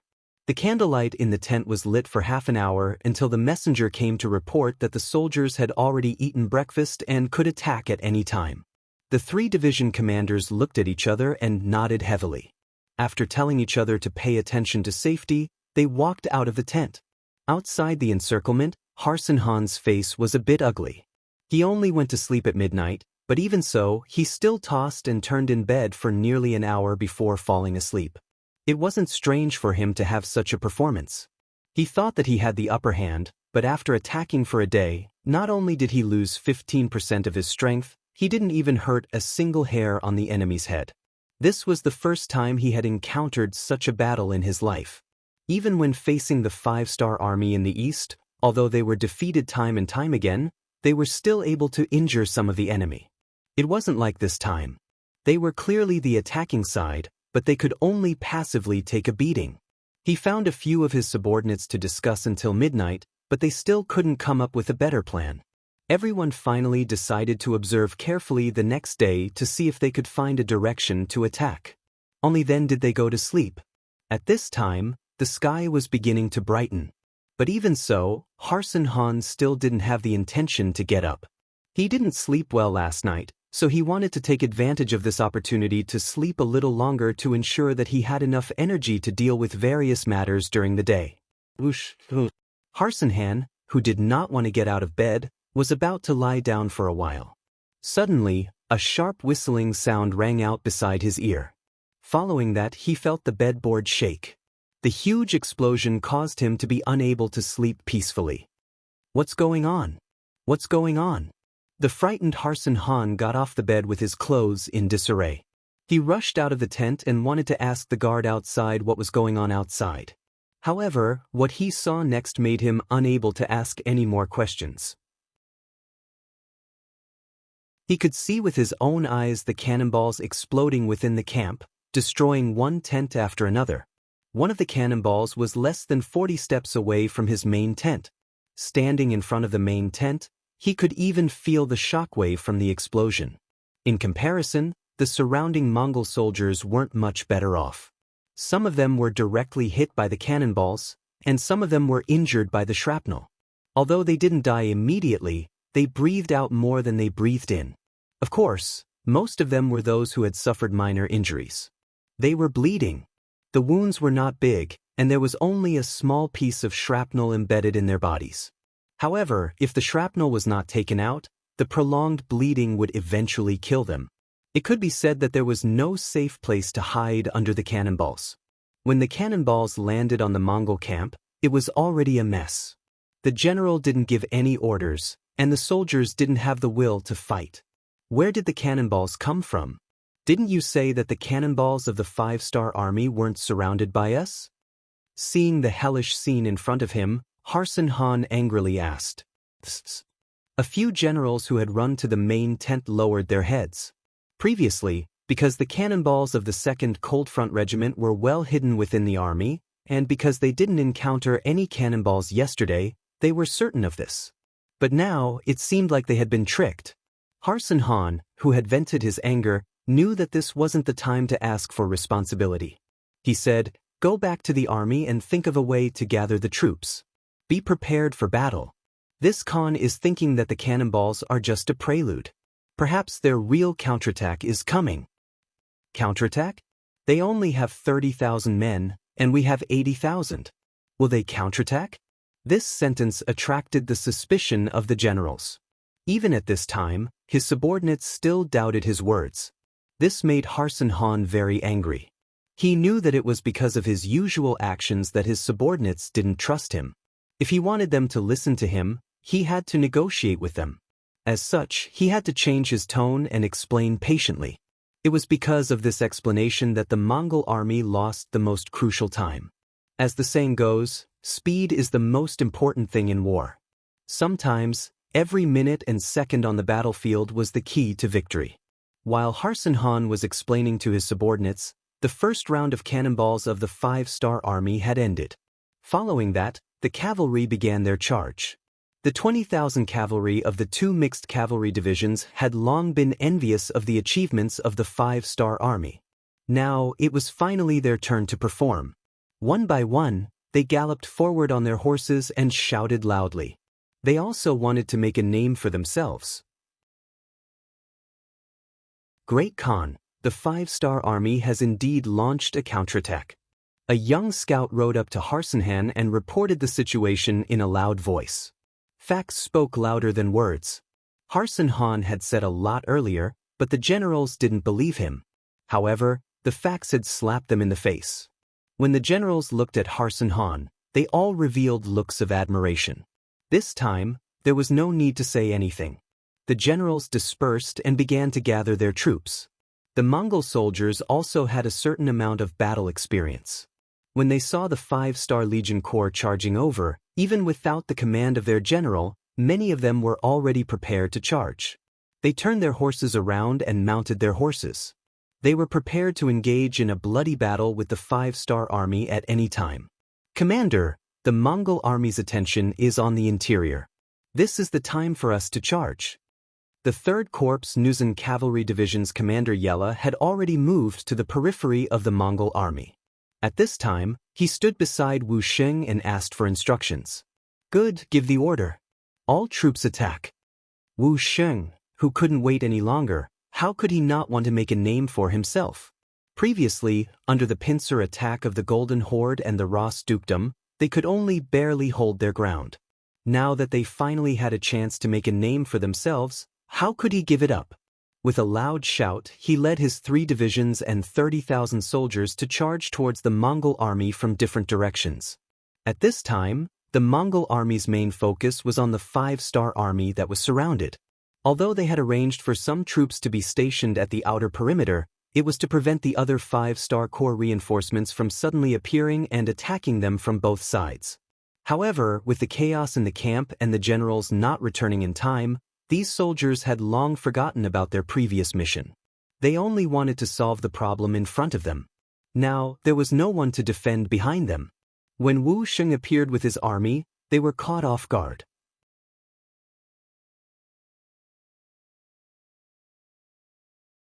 Chapter 1502. On the battlefield, the slightest accident could cost a person's life. The enemy troops suddenly appeared behind them, and they were charging ferociously. At this moment, the Mongol army had no choice but to send out a portion of their forces to block them. At this moment, the second wave of cannon fire arrived, causing the Mongol army, who had just regained their order, to fall into chaos once more. The timing was really accurate, and it could be said to be perfect. The cannon fire disrupted the order of the Mongol army, and it also covered the shouts of the Mongol generals, causing them to be unable to gather their troops. In just 15 minutes, the 5-star army had formed a pincer attack. Facing such a situation, many of the Mongol soldiers were confused as to who they should fight. Taking advantage of the fact that the enemy had not formed a defensive formation, Wusheng's 3rd Legion charged into the Mongol army like a sharp blade, and they started their massacre. The reason why cavalry was so terrifying and had dominated the battlefield for a whole decade and a century was precisely because they were fast enough, their charge was fierce enough, and their lethality and destructive power were shocking and terrifying. Once they lost these advantages, they were no different from ordinary infantry waiting to be slaughtered. Without impulse, there would be no speed. Without speed, they would not be able to display their strength. Without strength, there would be no killing power and no destructive power. They were just riding on horses. Facing the soldiers of the 3rd Legion, in just one exchange, the Mongol army was cut down, and over 1,000 of them were injured. As the main force of the 3rd Legion continued to charge into the Mongol army, the number of casualties continued to increase. Block it, block it. Harsan Han also saw this shocking scene. When he saw the cavalrymen, he was proud of being killed off one by one without the slightest ability to resist. He cried out in pain. The various khans were like a chaotic animal kingdom, and there was only one rule of survival, which was the survival of the fittest. Whoever had the biggest fist was the boss, and this was what the Mongol army, which did not have much culture, valued. The reason why he could still make his voice heard in the Khaganate alliance was because he had these cavalry units. This was the fundamental reason why no one could ignore his existence. But now, these cavalrymen that he regarded as his lifeblood couldn't even withstand a single blow from the 5-star army. They were harvested like chives, and it was as if his flesh was being cut off. It made him feel extremely miserable. We can't block them anymore, Khan, let's break out. The captain brought a group of soldiers in front of Harsan Han and begged. On the battlefield, once defeat was apparent, it was not something that could be changed by a single person's decision. That was the situation, and in front of such a situation, even Khan was like a leaf blown by the wind. We can't block them? Harsan Han murmured. Then, as if he had thought of something, his vision blurred, and he fell to the ground at an extremely fast speed. Not good, Khan fainted. Quickly come and help Khan up, we'll kill our way out. Seeing this scene, the captain of the bodyguards shouted in panic. Soon after, a group of bodyguards rushed forward and helped Harsan Han, who had indeed fainted from anger, onto his warhorse. After that, the group of bodyguards charged towards the direction where the 5-star army had fewer soldiers. The army was defeated like a landslide. From the moment the 3rd-star army launched a pincer attack, and the enemy was helpless, the outcome of this battle was already decided. One side was meticulously planned, and the other side was forced to retaliate. This was equivalent to a country suddenly launching an attack. Furthermore, they did not declare war, and they had an even greater advantage in firepower. This battle only lasted for 8 hours, and before the sky turned dark, the battlefield was already filled with corpses and Mongolian prisoners. There were more than 80,000 Mongolian cavaliers, and after the battle, aside from nearly 10,000 who managed to escape in the chaos, around 13,000 died, 20,000 were injured, and the remaining 30,000 or so abandoned their weapons and knelt down to surrender. On the other hand, the 3rd-star army lost less than 500 men, and about 4,000 were injured. With such a small sacrifice, they managed to kill 80,000 enemies. Other than the help of the 2nd Cold Front Division, this also showed the strength of the 3rd-star army. Clean up the battlefield and send a report to the 6th Young Master. At the same time, ask for other allies to come and take care of the prisoners. Wu Sheng, who had obtained a great victory, was elated as he gave the order to the reporter beside him. From the fact that Yang Chendong wanted to use the 2nd Cold Front Division, it was obvious that something big was going to happen. Wu Sheng did not want to miss such a good opportunity. He did not forget that the 3rd-star army used to be the 3rd Cold Front Division, but because they had not returned for a long time, they had lost all their firearms. However, it did not matter. As long as they performed well enough, they would be able to return to the ranks of the Cold Front Division. At that time, the Third Star Army would be truly powerful. Yang Chendong, who was rushing over, heard about the situation here through a telegram. He immediately gave the order to report this matter to the entire army. At the same time, he ordered the nearby Third Star Army, Chiwen, to immediately rush over to the Third Star Army and the 2nd Cold Front Division to take over everything there. If it was said that Yang Chendong was still somewhat hesitant when Beta Persei suggested to attack the capital of the Timur Empire, then this victory gave him more confidence. He knew that the conditions of the battlefield had been formed, and it was time to complete the surprise attack. With the help of the 2nd Cold Front Division, the Third Star Army obtained a great victory over the Mongolian army, defeating 100,000 enemies. After this news was spread through the telegram, the commander of the First Star Army's 4th Division, Su Kuda, became anxious. Speaking of which, they had clashed with the enemy's main force earlier than anyone else. Moreover, they had also launched several attacks, but the results did not seem to be very good. Although from the results of the battle, they had always had the upper hand, but they did not achieve their goal of heavily injuring the enemy. We can't continue like this. Isn't the First Star Army less than 200 li away from here? Send a message to them to come and support us. Su could have finally decided to send other reinforcements. This was not because he was afraid of the enemy, but because he wanted to use more advantages to annihilate the enemy. Just from this point alone, he already had the qualities of an excellent commander. He no longer cared about the fruits of victory in front of him. He was willing to share the credit with other allies, which was equivalent to having a view of the overall situation. Su Kuda was also preparing for the final attack. In contrast, Commander Tian, who had already obtained the fruits of victory. Under his surprise attack, he had successfully captured the capital of the Ilkhanate, Tabuli Tuching.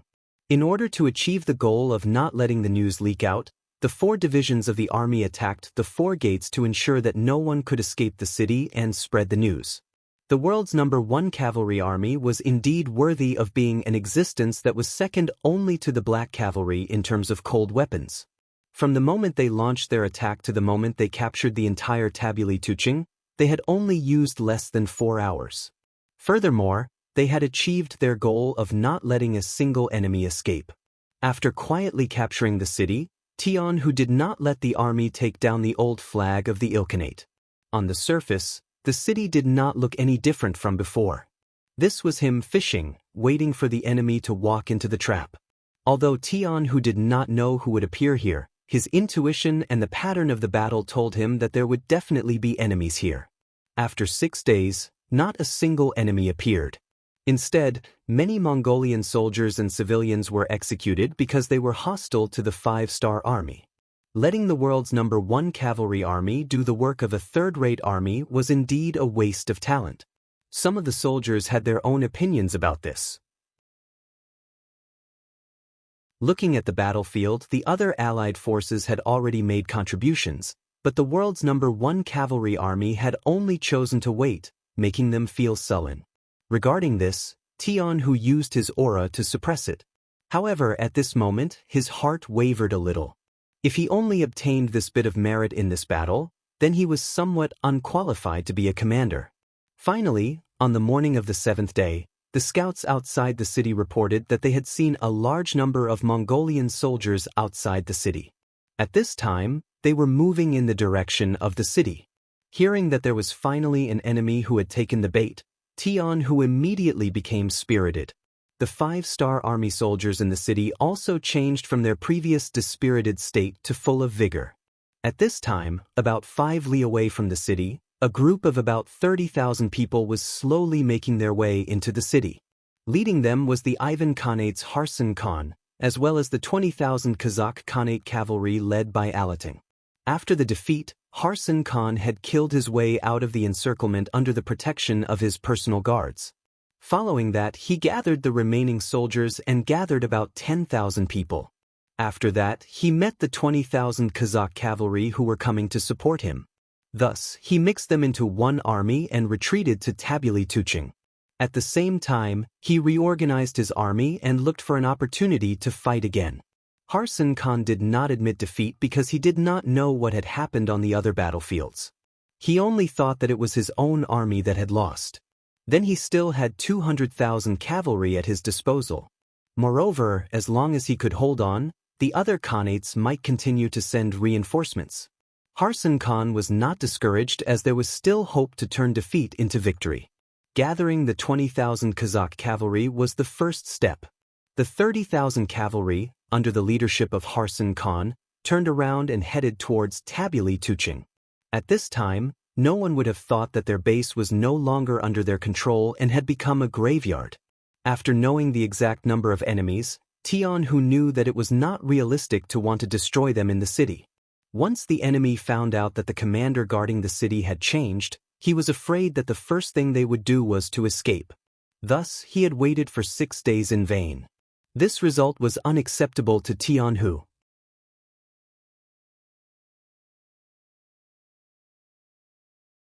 Chapter 1503. Since they couldn't destroy them in the city, they would just go out and destroy them. Destroying the enemy in the wilderness was the specialty of the world's #1 cavalry army. Just like that, the 1st, 2nd, 3rd, and 5th divisions received their respective missions. Tian Hu left the most boring task of defending the city to the 5,000 men under his direct command, the reinforced regiment, which was under his command. After being angry for the past few days, they needed to vent their anger. Tian Hu called the 4 division commanders over and said in front of them, "I've given you a chance.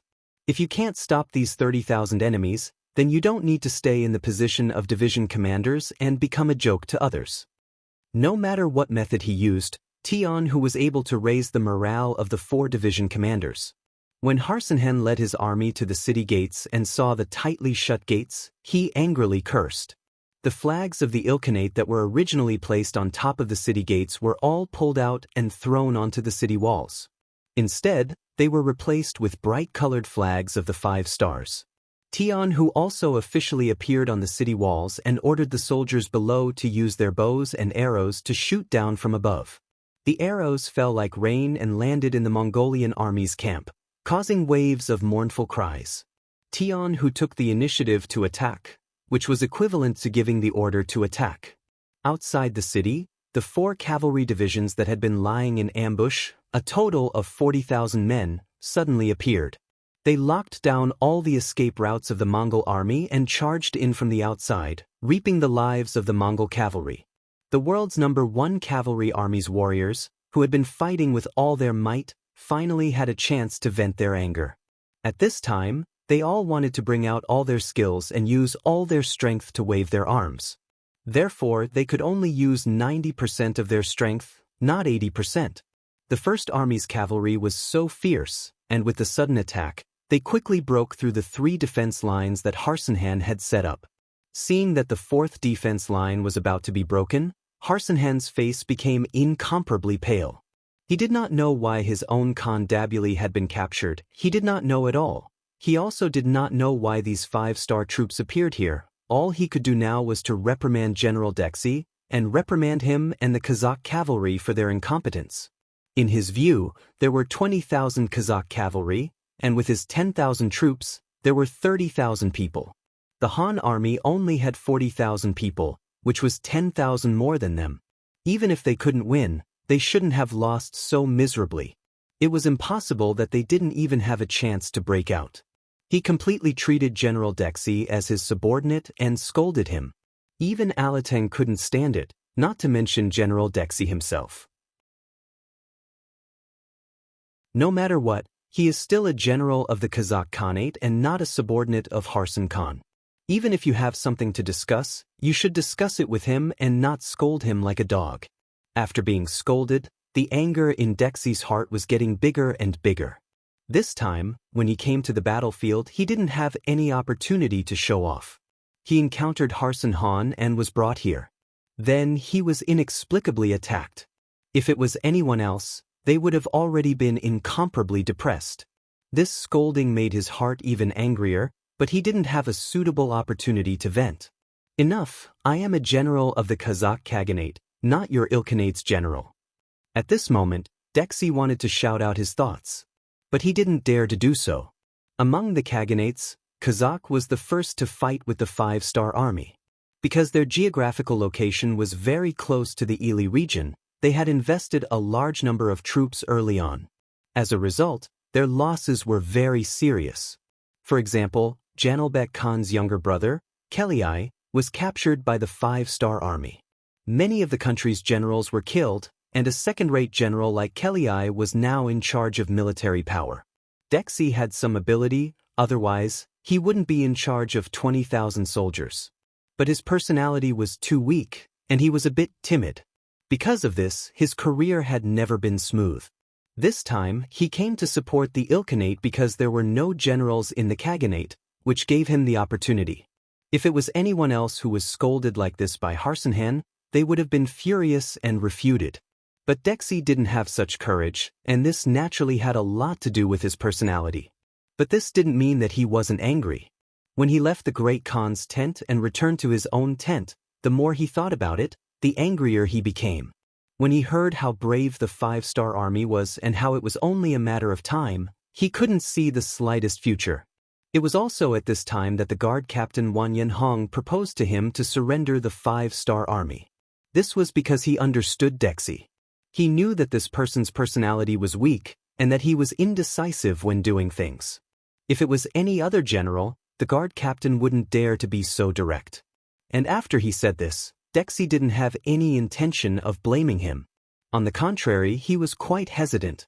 "General, we can't wait any longer." The battle during the day was all because of the terrain. There wasn't enough open space, so the five-star army couldn't display their abilities in a large-scale battle. This is why we were able to hold on for the day. Once we wait until tomorrow and face another fierce attack, I'm afraid we really won't be able to hold on. Guard Captain Wang Yanhong saw that Dexy didn't say anything and didn't make a decision, so he helped him analyze the situation of the battlefield. Being pressed hard by Wang Yanhong, Dexy replied, "But will the five-star army accept our surrender? If they treat us like normal captives, then what's the point of surrendering and living a life worse than death?" Seeing that Dexy was wavering, Wang Yanhong hurriedly said, "General, there's no good way out if we surrender like this, but at least we can keep our lives, right? The current situation is that the five-star army is too strong. This lowly one will say something disappointing. This time, not only will the Ilkhanate be finished, even our Kazakh Khanate won't be any better. If things go wrong, our Khanate will be destroyed. Right now, we won't get any benefits from selling our lives to those people." Dexy raised his head, his face filled with fear and uneasiness. "How can it not be? Think about how strong the Golden Horde is, but in front of the five-star army, won't it still be destroyed? Although our Khanates don't look weak, we're all fighting for ourselves. Under these conditions, how can we be a match for the five-star army? Today, the Ilkhanate will be destroyed. Next time, it might be someone else. Actually, we can be considered lucky." Wang Yanhong sighed. "Lucky? What do you mean?" This made Dexy a bit confused. "General, think about it. We were the first batch to come into contact with the five-star army. If we surrender now, we'll have more chances to gain merits. This lowly one heard that in the five-star army, there are many soldiers and generals from the Golden Horde. Some generals even lead large armies. It must be because the five-star army is developing too quickly and there aren't enough generals. But speaking of which, isn't this an opportunity for people like you? As long as you seize the opportunity, you can completely transform into a general of the five-star army. That would be the best-case scenario. Becoming a general of the five-star army, is that possible?" Dexy shook his head, his face filled with disbelief. "What's impossible about it? Even if it's impossible, so what? Even the Khan's younger brother, Kelii, has been captured. Even if we surrender, it won't be a shameful matter. Not to mention, there's an opportunity to make a contribution right in front of us. As long as we can grab hold of it, who can say what the outcome will be?" Wang Yanhong looked at Dashi with a hopeful expression. What opportunity to gain merits? Dexy clearly thought of something, but he still wanted to get confirmation from Wang Yanhong. It was because he understood his general too well that Wang Yanhong didn't hesitate to whisper, "Capture Harsan Khan." This is the opportunity for you to gain merits. No, the other party is the Khan of a Khanate. We can't do that. Dexy quickly shook his head and refused. He was used to being a subject. Now that he was suddenly asked to capture the Khan, it was no wonder he had such a big reaction. Wang Yanhong anxiously sighed in his heart. He knew that persuading him wouldn't lead to any good results, so he simply closed his mouth and walked out of the tent. When Wang Yanhong walked out of the tent, the few Kiliarchs waiting outside walked up and asked with a hopeful expression, "Captain Wang Yan, how is the situation?" These people were either afraid of the 5-star army's strength and didn't want to die, or they saw the situation clearly and knew that they couldn't win even if they continued fighting. There were also people who wanted to change sides. In the face of no hope, they wanted to make their own choice and live a different life. In short, these people were all generals who wanted to surrender to the 5-star army. There were a total of 7 of them. In this army of 20,000 people, they were quite a force to be reckoned with. Seeing these people's eyes filled with hope and fighting spirit, Wang Yanhong opened his mouth and said, "The general is still hesitating. He hasn't made a final decision yet." How can we do that? It's dark now, so the 5-star army won't attack. However, when the sun rises, they won't wait any longer. Right now, the soldiers in the army are scared to death. They are all frightened by the strength of the 5-star army. If this continues, we won't be able to hold them off tomorrow. Are we all going to die here? Yes. We don't want to die yet. We must convince the general.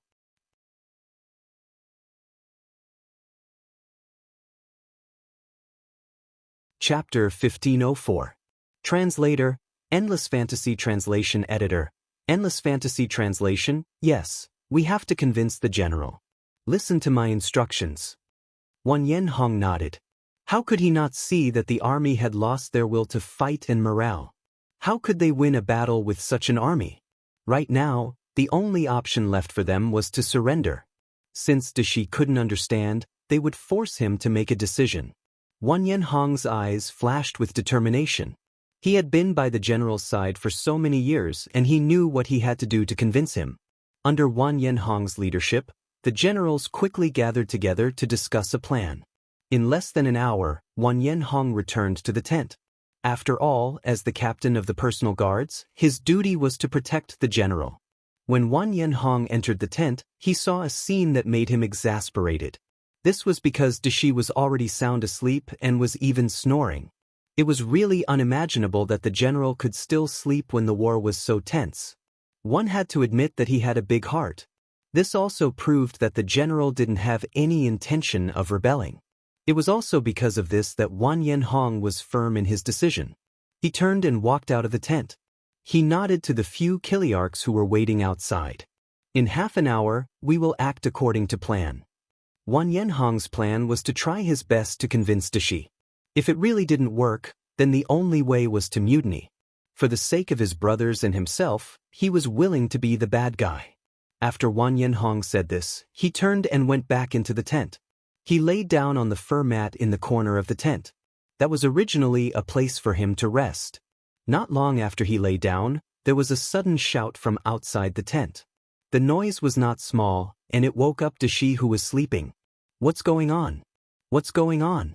Don't tell me the 5-star army is attacking overnight? Hearing Dashi's anxious shout, Wang Yanhong pretended to have just woken up and rubbed his eyes.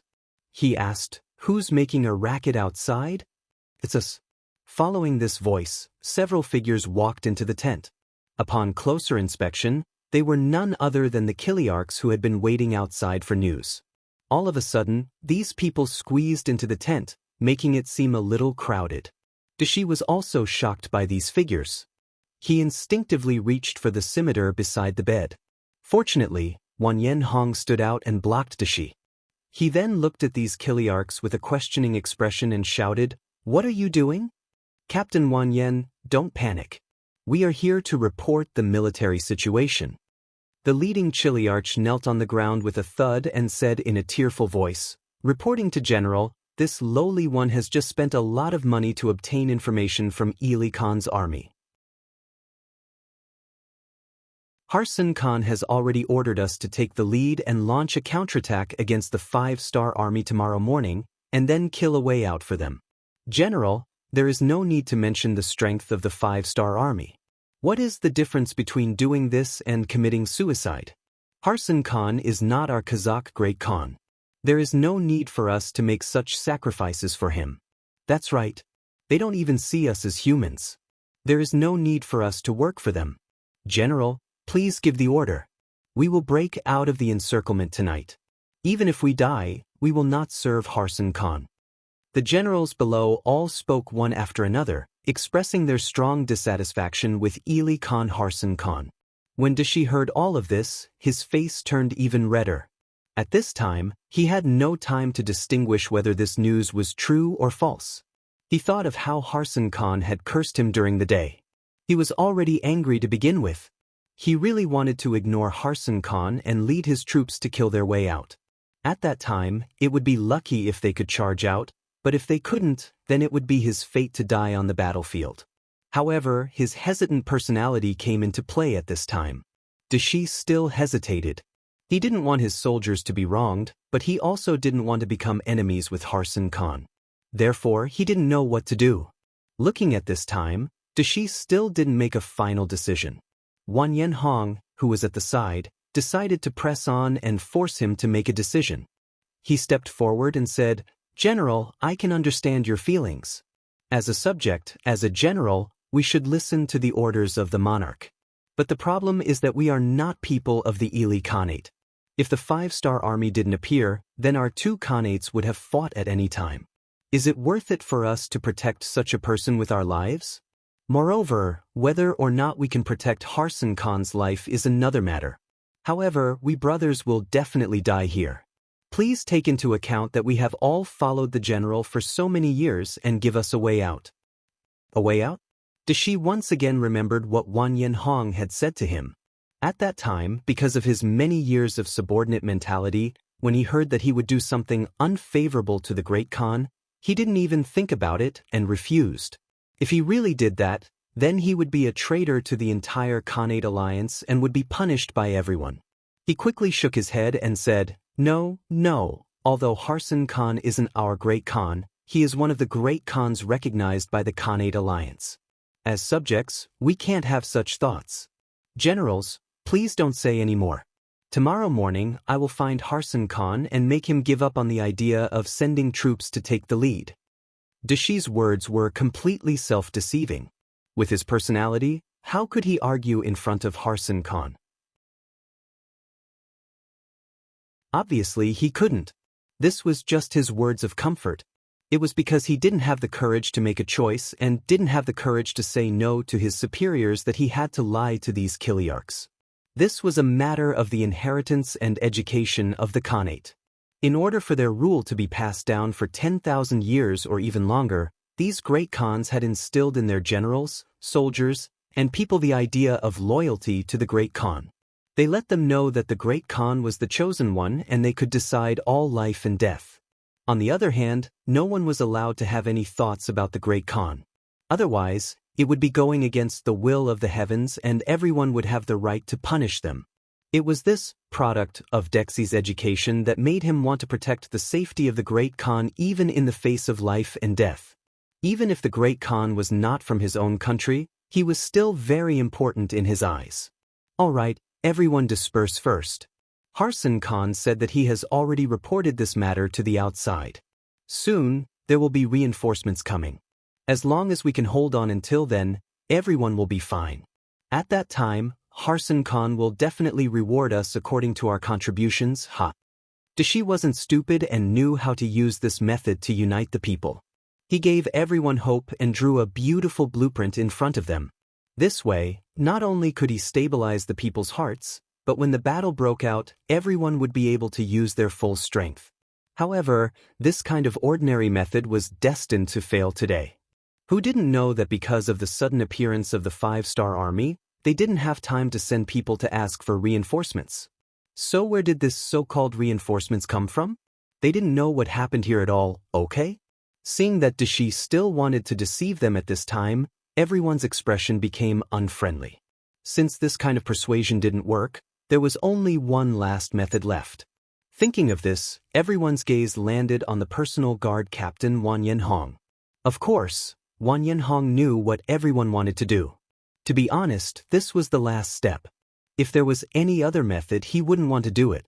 However, Daoist was so stubborn and didn't listen to anyone's advice. Thus, he could only resort to something like a mutiny. What are you all trying to do? No matter what, Daoist was still a commander of 20,000 people. When the atmosphere in the tent suddenly changed, he had a premonition that things weren't going well. His expression couldn't help but reveal a trace of panic. "Sigh, General, why do you have to do this? Since you're thinking of going up and not giving us a way out, then you can't blame us." Wang Yanhong finally spoke. The moment he spoke, the 7 Kiliarchs in the tent rushed up like ferocious beasts and pressed Daoist, who had already touched the curved blade, to the ground. Previously, Wang Yanhong was blocking in front.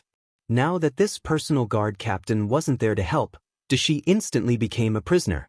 No matter what, he was still a personal guard captain and was responsible for the general's safety. Wang Yanhong didn't have any intention of harming Daoist. He decided to hand this person over to the 5-star army to deal with. His current mission was to bring people to take down Harsun Han. Taking advantage of the fact that the other party didn't know what was going on and wasn't on guard, he quickly took him down. Only then could he appear before the 5-star army as a meritorious subject. At this moment, Harsun Han, who was 2 li away from the tent, didn't know about the mutiny below. At this moment, he had already entered the land of dreams and seemed to be having a bad dream. He had a conflicted expression on his face. It wasn't until Wang Yanhong brought people to place the curved blade on his neck that he woke up with a start. "Who are you people? What do you want?" When he woke up and saw a bunch of unfamiliar soldiers standing in front of him, Harsun Han instinctively wanted to shout. However, he immediately felt his vision turn black and was knocked out by a punch.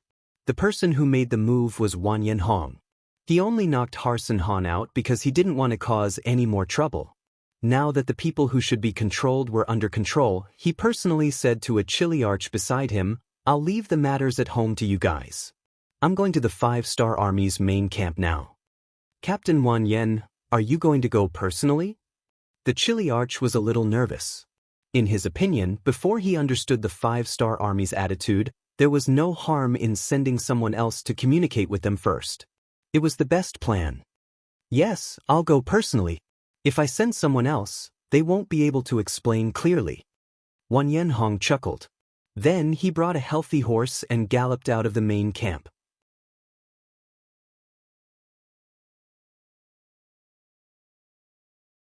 Chapter 1505. At midnight, the 5-star army's camp was very quiet. Other than the soldiers on duty, the other soldiers and officers had already gone to bed early. There was still a tough battle waiting for them tomorrow. Without sufficient physical and mental strength, it would be impossible. However, in the main tent, Taimur and the other 3 division commanders were not sleeping. The 4 of them were glaring at each other, looking as though they had nowhere to vent their anger. The attack during the day wasn't very successful. Because the terrain was too narrow, the 5-star army's few charges were limited by the terrain. They couldn't unleash their full potential. Not only that, they had nowhere to hide under the rain of arrows. As a result, nearly 1,000 soldiers died. Although less than 300 of them died in the battle, most of them were injured. Moreover, they could still return to the camp after treatment. However, to the world's #1 cavalry army, this was still a big blow. 40,000 against 30,000. They had the advantage in numbers and even launched a surprise attack. However, they didn't win the battle and even lost many soldiers. No matter how one looked at it, this was a humiliation. It was a slap to the faces of the 4 division commanders. The 4 division commanders, who were always chatty when they gathered together, fell into silence for the first time. They didn't even inform Tian Hu of this news. Otherwise, who knew what kind of thunderous roar they would face? Every division commander would have to bear a punishment first. This time, it could be said that the 4 division commanders had disgraced the invincible and undefeatable #1 cavalry army. What made the 4 division commanders even angrier was that tomorrow's attack wouldn't be too smooth. They knew that there was no way to retreat. If the enemy fought with their backs to the wall, even if they won in the end, they would have to pay a heavy price. They had the advantage in numbers but still had to pay a heavy price. This was something the 4 division commanders couldn't accept. Of course, it wasn't that there wasn't a better way. For example, they could surround the enemy and not attack. After a long time, the enemy would have to surrender when they ran out of food and water. However, how much time would that take? Seeing that all the armies and divisions were seizing every second to gain merits on the battlefield, they had no choice but to surround the less than 30,000 enemies and wait here. This was not something that a powerful army like the number 1 cavalry army in the world should do. Sigh, if only we had the Cold Vanguard Division to cooperate with us, 2nd Division Commander Lu Duo couldn't help but say. Of course, everyone understood that with the Cold Vanguard Division present, with their firearms advantage, they would only need to fire at the Mongol army from time to time, and they would be able to beat them until they cried for their parents.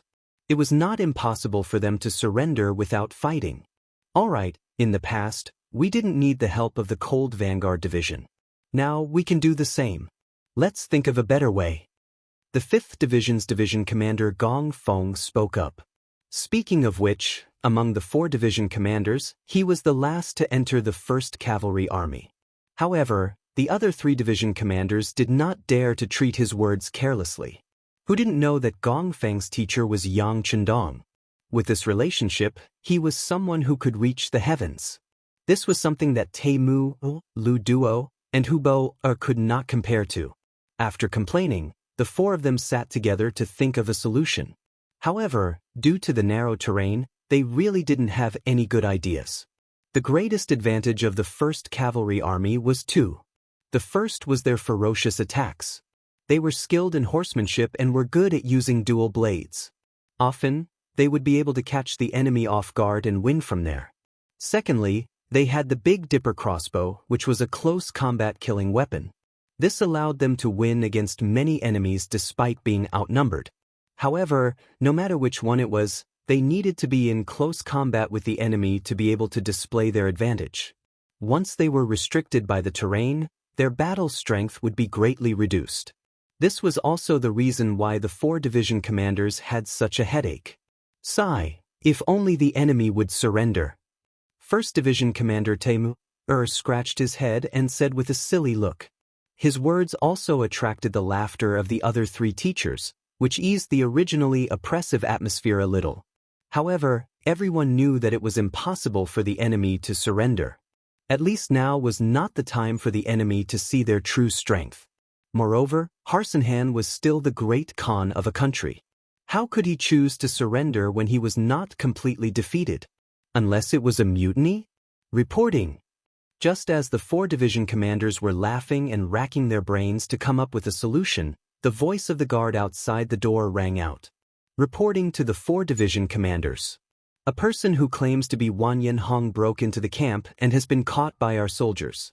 However, he said that he wants to see the great general here. Broke into the camp? What do you mean? The 4 division commanders looked at each other. In the end, it was Gong Feng who made the decision. Bring him in. In a short while, Wang Yanhong, with his hands tied behind his back, walked into the tent under the watch of 2 5-star army soldiers. He saw the 4 division commanders sitting side by side. The moment he entered the tent, Wang Yanhong, who had been silent the entire time, immediately shouted, "What are you all doing?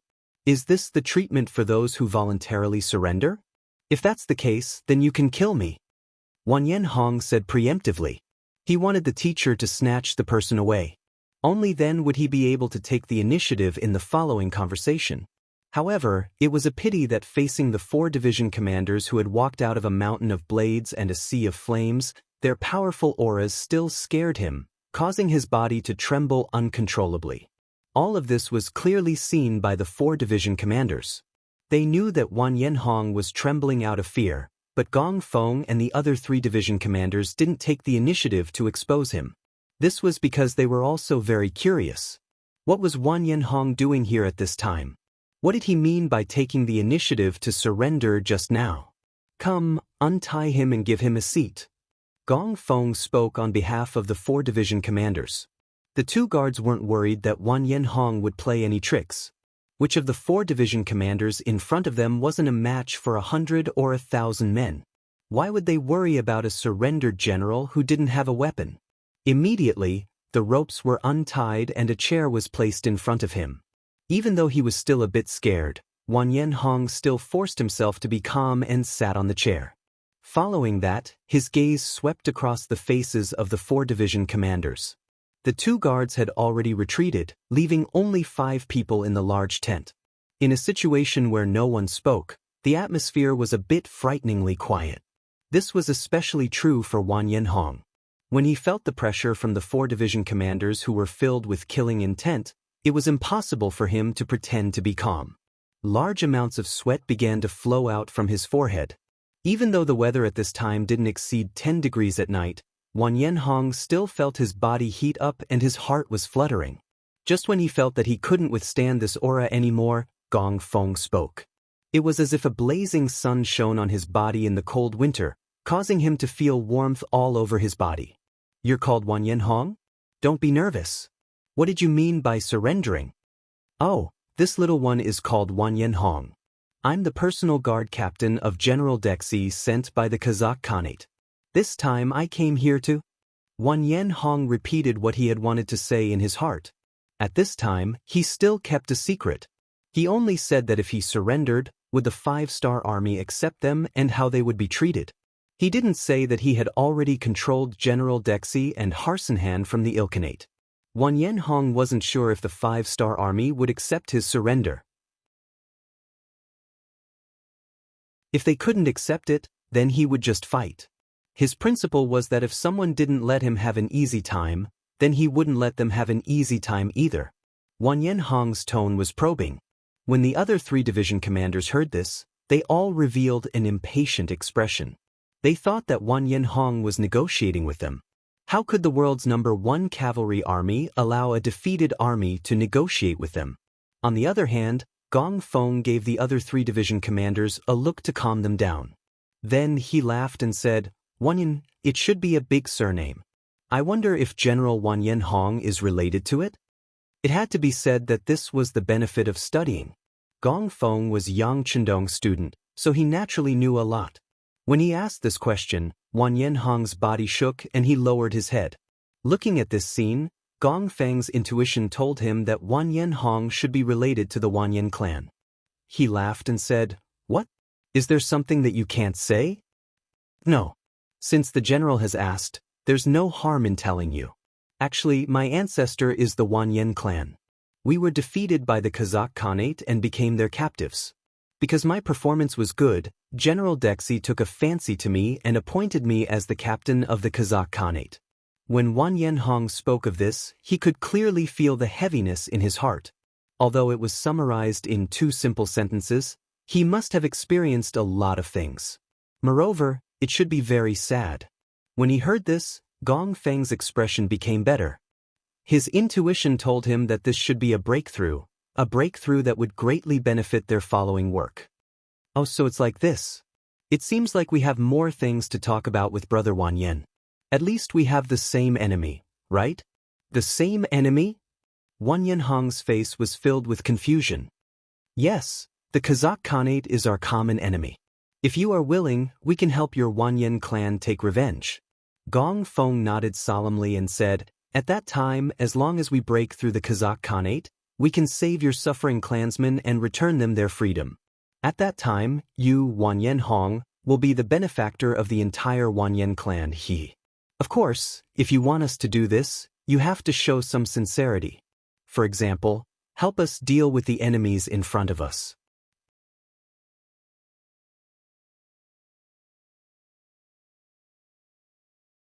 Chapter 1506. When Wan Yanhong heard that he would be the benefactor of the Wanyan clan, he was stunned. He didn't even hear what Gong Feng said next. He only knew that the 5-star army was willing to return the freedom of the Wanyan clan after destroying the Kazakh Khanate. This was what all the Wanyan clan members wanted the most. Previously, he chose to betray General Kashi's order because he didn't want to die here. His Wanyan clan was still in deep trouble. If he couldn't save them, he wouldn't be able to die in peace. Although this goal was far away and he might not be able to accomplish it even if he survived, at least he was still alive. He could work hard for this goal and there was still hope.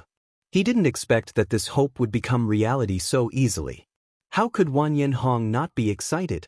How could he not do his best for the 5-star army to attack the Kazakh Khanate? Brother Wanyan, did you hear what I said? What do you think? Gong Feng looked at Wanyan Hong for a long time. Wanyan Hong didn't say anything. Instead, tears flowed from the corners of his eyes. Gong Feng couldn't help but urge him. Oh, I agree to all the requests of the 5-star army. As long as they can save our Wanyan clan members, I will do anything. Oh right, I have already controlled General Kashi, Harsenhan, and the others. Now, we just need to wait for the 5-star army to come and take them. Oh right, I also know of a small path that leads to the Kazakh Khanate's capital. It was a path that our Wanyan clan members often took. Other than us, no one else knows about it. After Gong Feng said that he could help the Wanyan clan, Wanyan Hong completely fell. He told them everything that he knew, and the 4 teachers were all very excited after listening to him. Just a moment ago, they were still having a headache about how to deal with the 30,000 enemies in front of them with the smallest price. Now, not only was this problem solved, the direction of their campaign was also pointed out. For a moment, the 4 division commanders couldn't help but laugh. Herat City. In the capital of the Timur Empire, Great Khan Amor was furiously cursing Harsan Khan's stupidity. At this time, Khan Amor still didn't know that Harsan Khan had already become a captive of the 5-star army and had been betrayed by his own people. All his attention was now focused on the crisis in front of him. Ever since he took over the position of Grand Khan of Timur from Abu Said Mirza, Amor had wholeheartedly wanted to strengthen the Timur Empire, and this was his lifelong goal. However, some goals were easier said than done. It had to be said that Amor had a clever side to him. In order to achieve this goal, he had intentionally pretended to be unambitious. He had even turned a blind eye to the conflicts between the other nearby Khaganates, giving others the impression that he was a man who ruled without doing anything and had no ambition. In fact, he just wanted to use this method to reap the benefits. Seeing these Khaganates fighting in a group, consuming their own strength, and once they were seriously injured, it would be time for him to open his bloody mouth and seize the fruits of victory. This was what he thought and did. Recuperating and building up strength was only for the sake of accumulating strength. When the 5-star army suddenly appeared, he was even more overjoyed. With such an enemy coming out to disturb the situation, it was impossible for those Khaganates who wanted to protect themselves to not send out their troops and expend their resources. At that time, as long as the 5-star army was driven away, he would be able to pacify the entire region and establish a powerful Khaganate. But he never expected that the 5-star army would win many battles with a thunderous momentum, bringing great pressure to the Khaganates. This kind of pressure made Amor feel that he couldn't bear it anymore. What he wanted was for the 5-star army to disturb the situation, not for the other party to be strong enough to destroy all the Khaganates. If that was the case, how could he achieve his goal? Gradually, Amor discovered that the 5-star army had become his #1 enemy. He had no choice but to change his strategy and began to unite more Khaganates to face this powerful enemy together. For this reason, he felt pity for the 2 battlefields on the east and west. For this reason, he sent 50,000 cavalry to each side of the battlefield. But even so, the situation on the battlefield was still not optimistic. They could only barely block the attacks of the 5-star army. Thus, he placed all his hopes on Harsan Khan. He believed that in order to protect his Ilkhanate from being destroyed, he would definitely use as much strength as he could. This was why he allowed Harsan Khan to become the commander of the Western Front, leading 300,000 cavalry to fight against the 5-star army. Before the war, Amor still held a rather optimistic attitude. No matter what, they still had the home advantage. As long as they could fight a war of attrition with the 5-star army, after a long time, the other party would definitely retreat without reinforcements and logistical support. At that time, The other party would have failed once, and it would be even more difficult for them to enter this territory again. Perhaps they wouldn't be able to carry out a second expedition in their lifetime. In that case, he would be able to carry out his plan of annexing the various khanates and strengthening the Timur Empire. With 300,000 against 400,000, and with the defensive position and the advantage of being the host, the result of this war could be predicted. Just as Amor was looking at all this with optimism, bad news came one after another. First, the 5-star army fought 100,000 against 100,000, entangling his main force. Next, the 5-star army fought 30,000 against 100,001, driving away Harsan Khan's troops, shocking many people. Then, the Norman Khaganate was destroyed by the 5-star army through a sneak attack. This made Amor extremely shocked. He could not figure out how the 5-star army did it. And now, an even more severe test was placed in front of him. The 5-star army actually changed the direction of their advance and headed straight for his Timur Empire. As the most powerful existence among the Khaganates, the Timur Empire was located in the middle of all the Khaganates. This was their advantage. They could suddenly dispatch troops to attack any Khaganate at any time. But at the same time, it was also their disadvantage. They could dispatch troops to attack from any Khaganate. In the past, the Timur Empire was the dominant power. The other small Khaganates nearby only thought about how to curry favor with him. How could they think of attacking him? Therefore, he was not worried. But now, with the appearance of the 5-star army, they would not carry out their plan. When he heard that the 5-star army had dispatched troops to the Timur Empire from the Ilkhanate and the Norman Khaganate, Amor was indeed frightened and angry. He was angry at the arrogance of the 5-star army, but also worried about whether he could block the enemy's advance. Men, summon Great General Manjula. Amu, who was a little flustered, decided to do something. He couldn't continue to wait like this. Otherwise, not to mention that he wouldn't be able to realize his ambitions, whether he could establish a foothold in the world would become a very serious problem. Manjulata was fully deserving of the title of Great General of the Timur Empire. This person was extremely capable. On the battlefield, he was also known as the King of 100 Victories. It was rumored that when the nearby Khaganates heard his name, children would stop crying. From this, it could be seen how influential he was. After being summoned into the hall, Manjulata strode in front of Amor. Without waiting for him to salute, Amor asked in a hurried tone, "Great General, you should be aware of the situation. Do you have any way to deal with the enemy? It's just a 2-legged sheep. It's not a big deal." Manjula, who was not tall and had a face full of beard, smiled conceitedly with a look of indifference. For some reason, after seeing Manjulata's performance, Amor, who was originally somewhat anxious, calmed down a lot. "Oh, but what is the Great General's arrangement?" "It's very simple. We'll just have to deal with whatever comes our way. The enemy is coming from afar.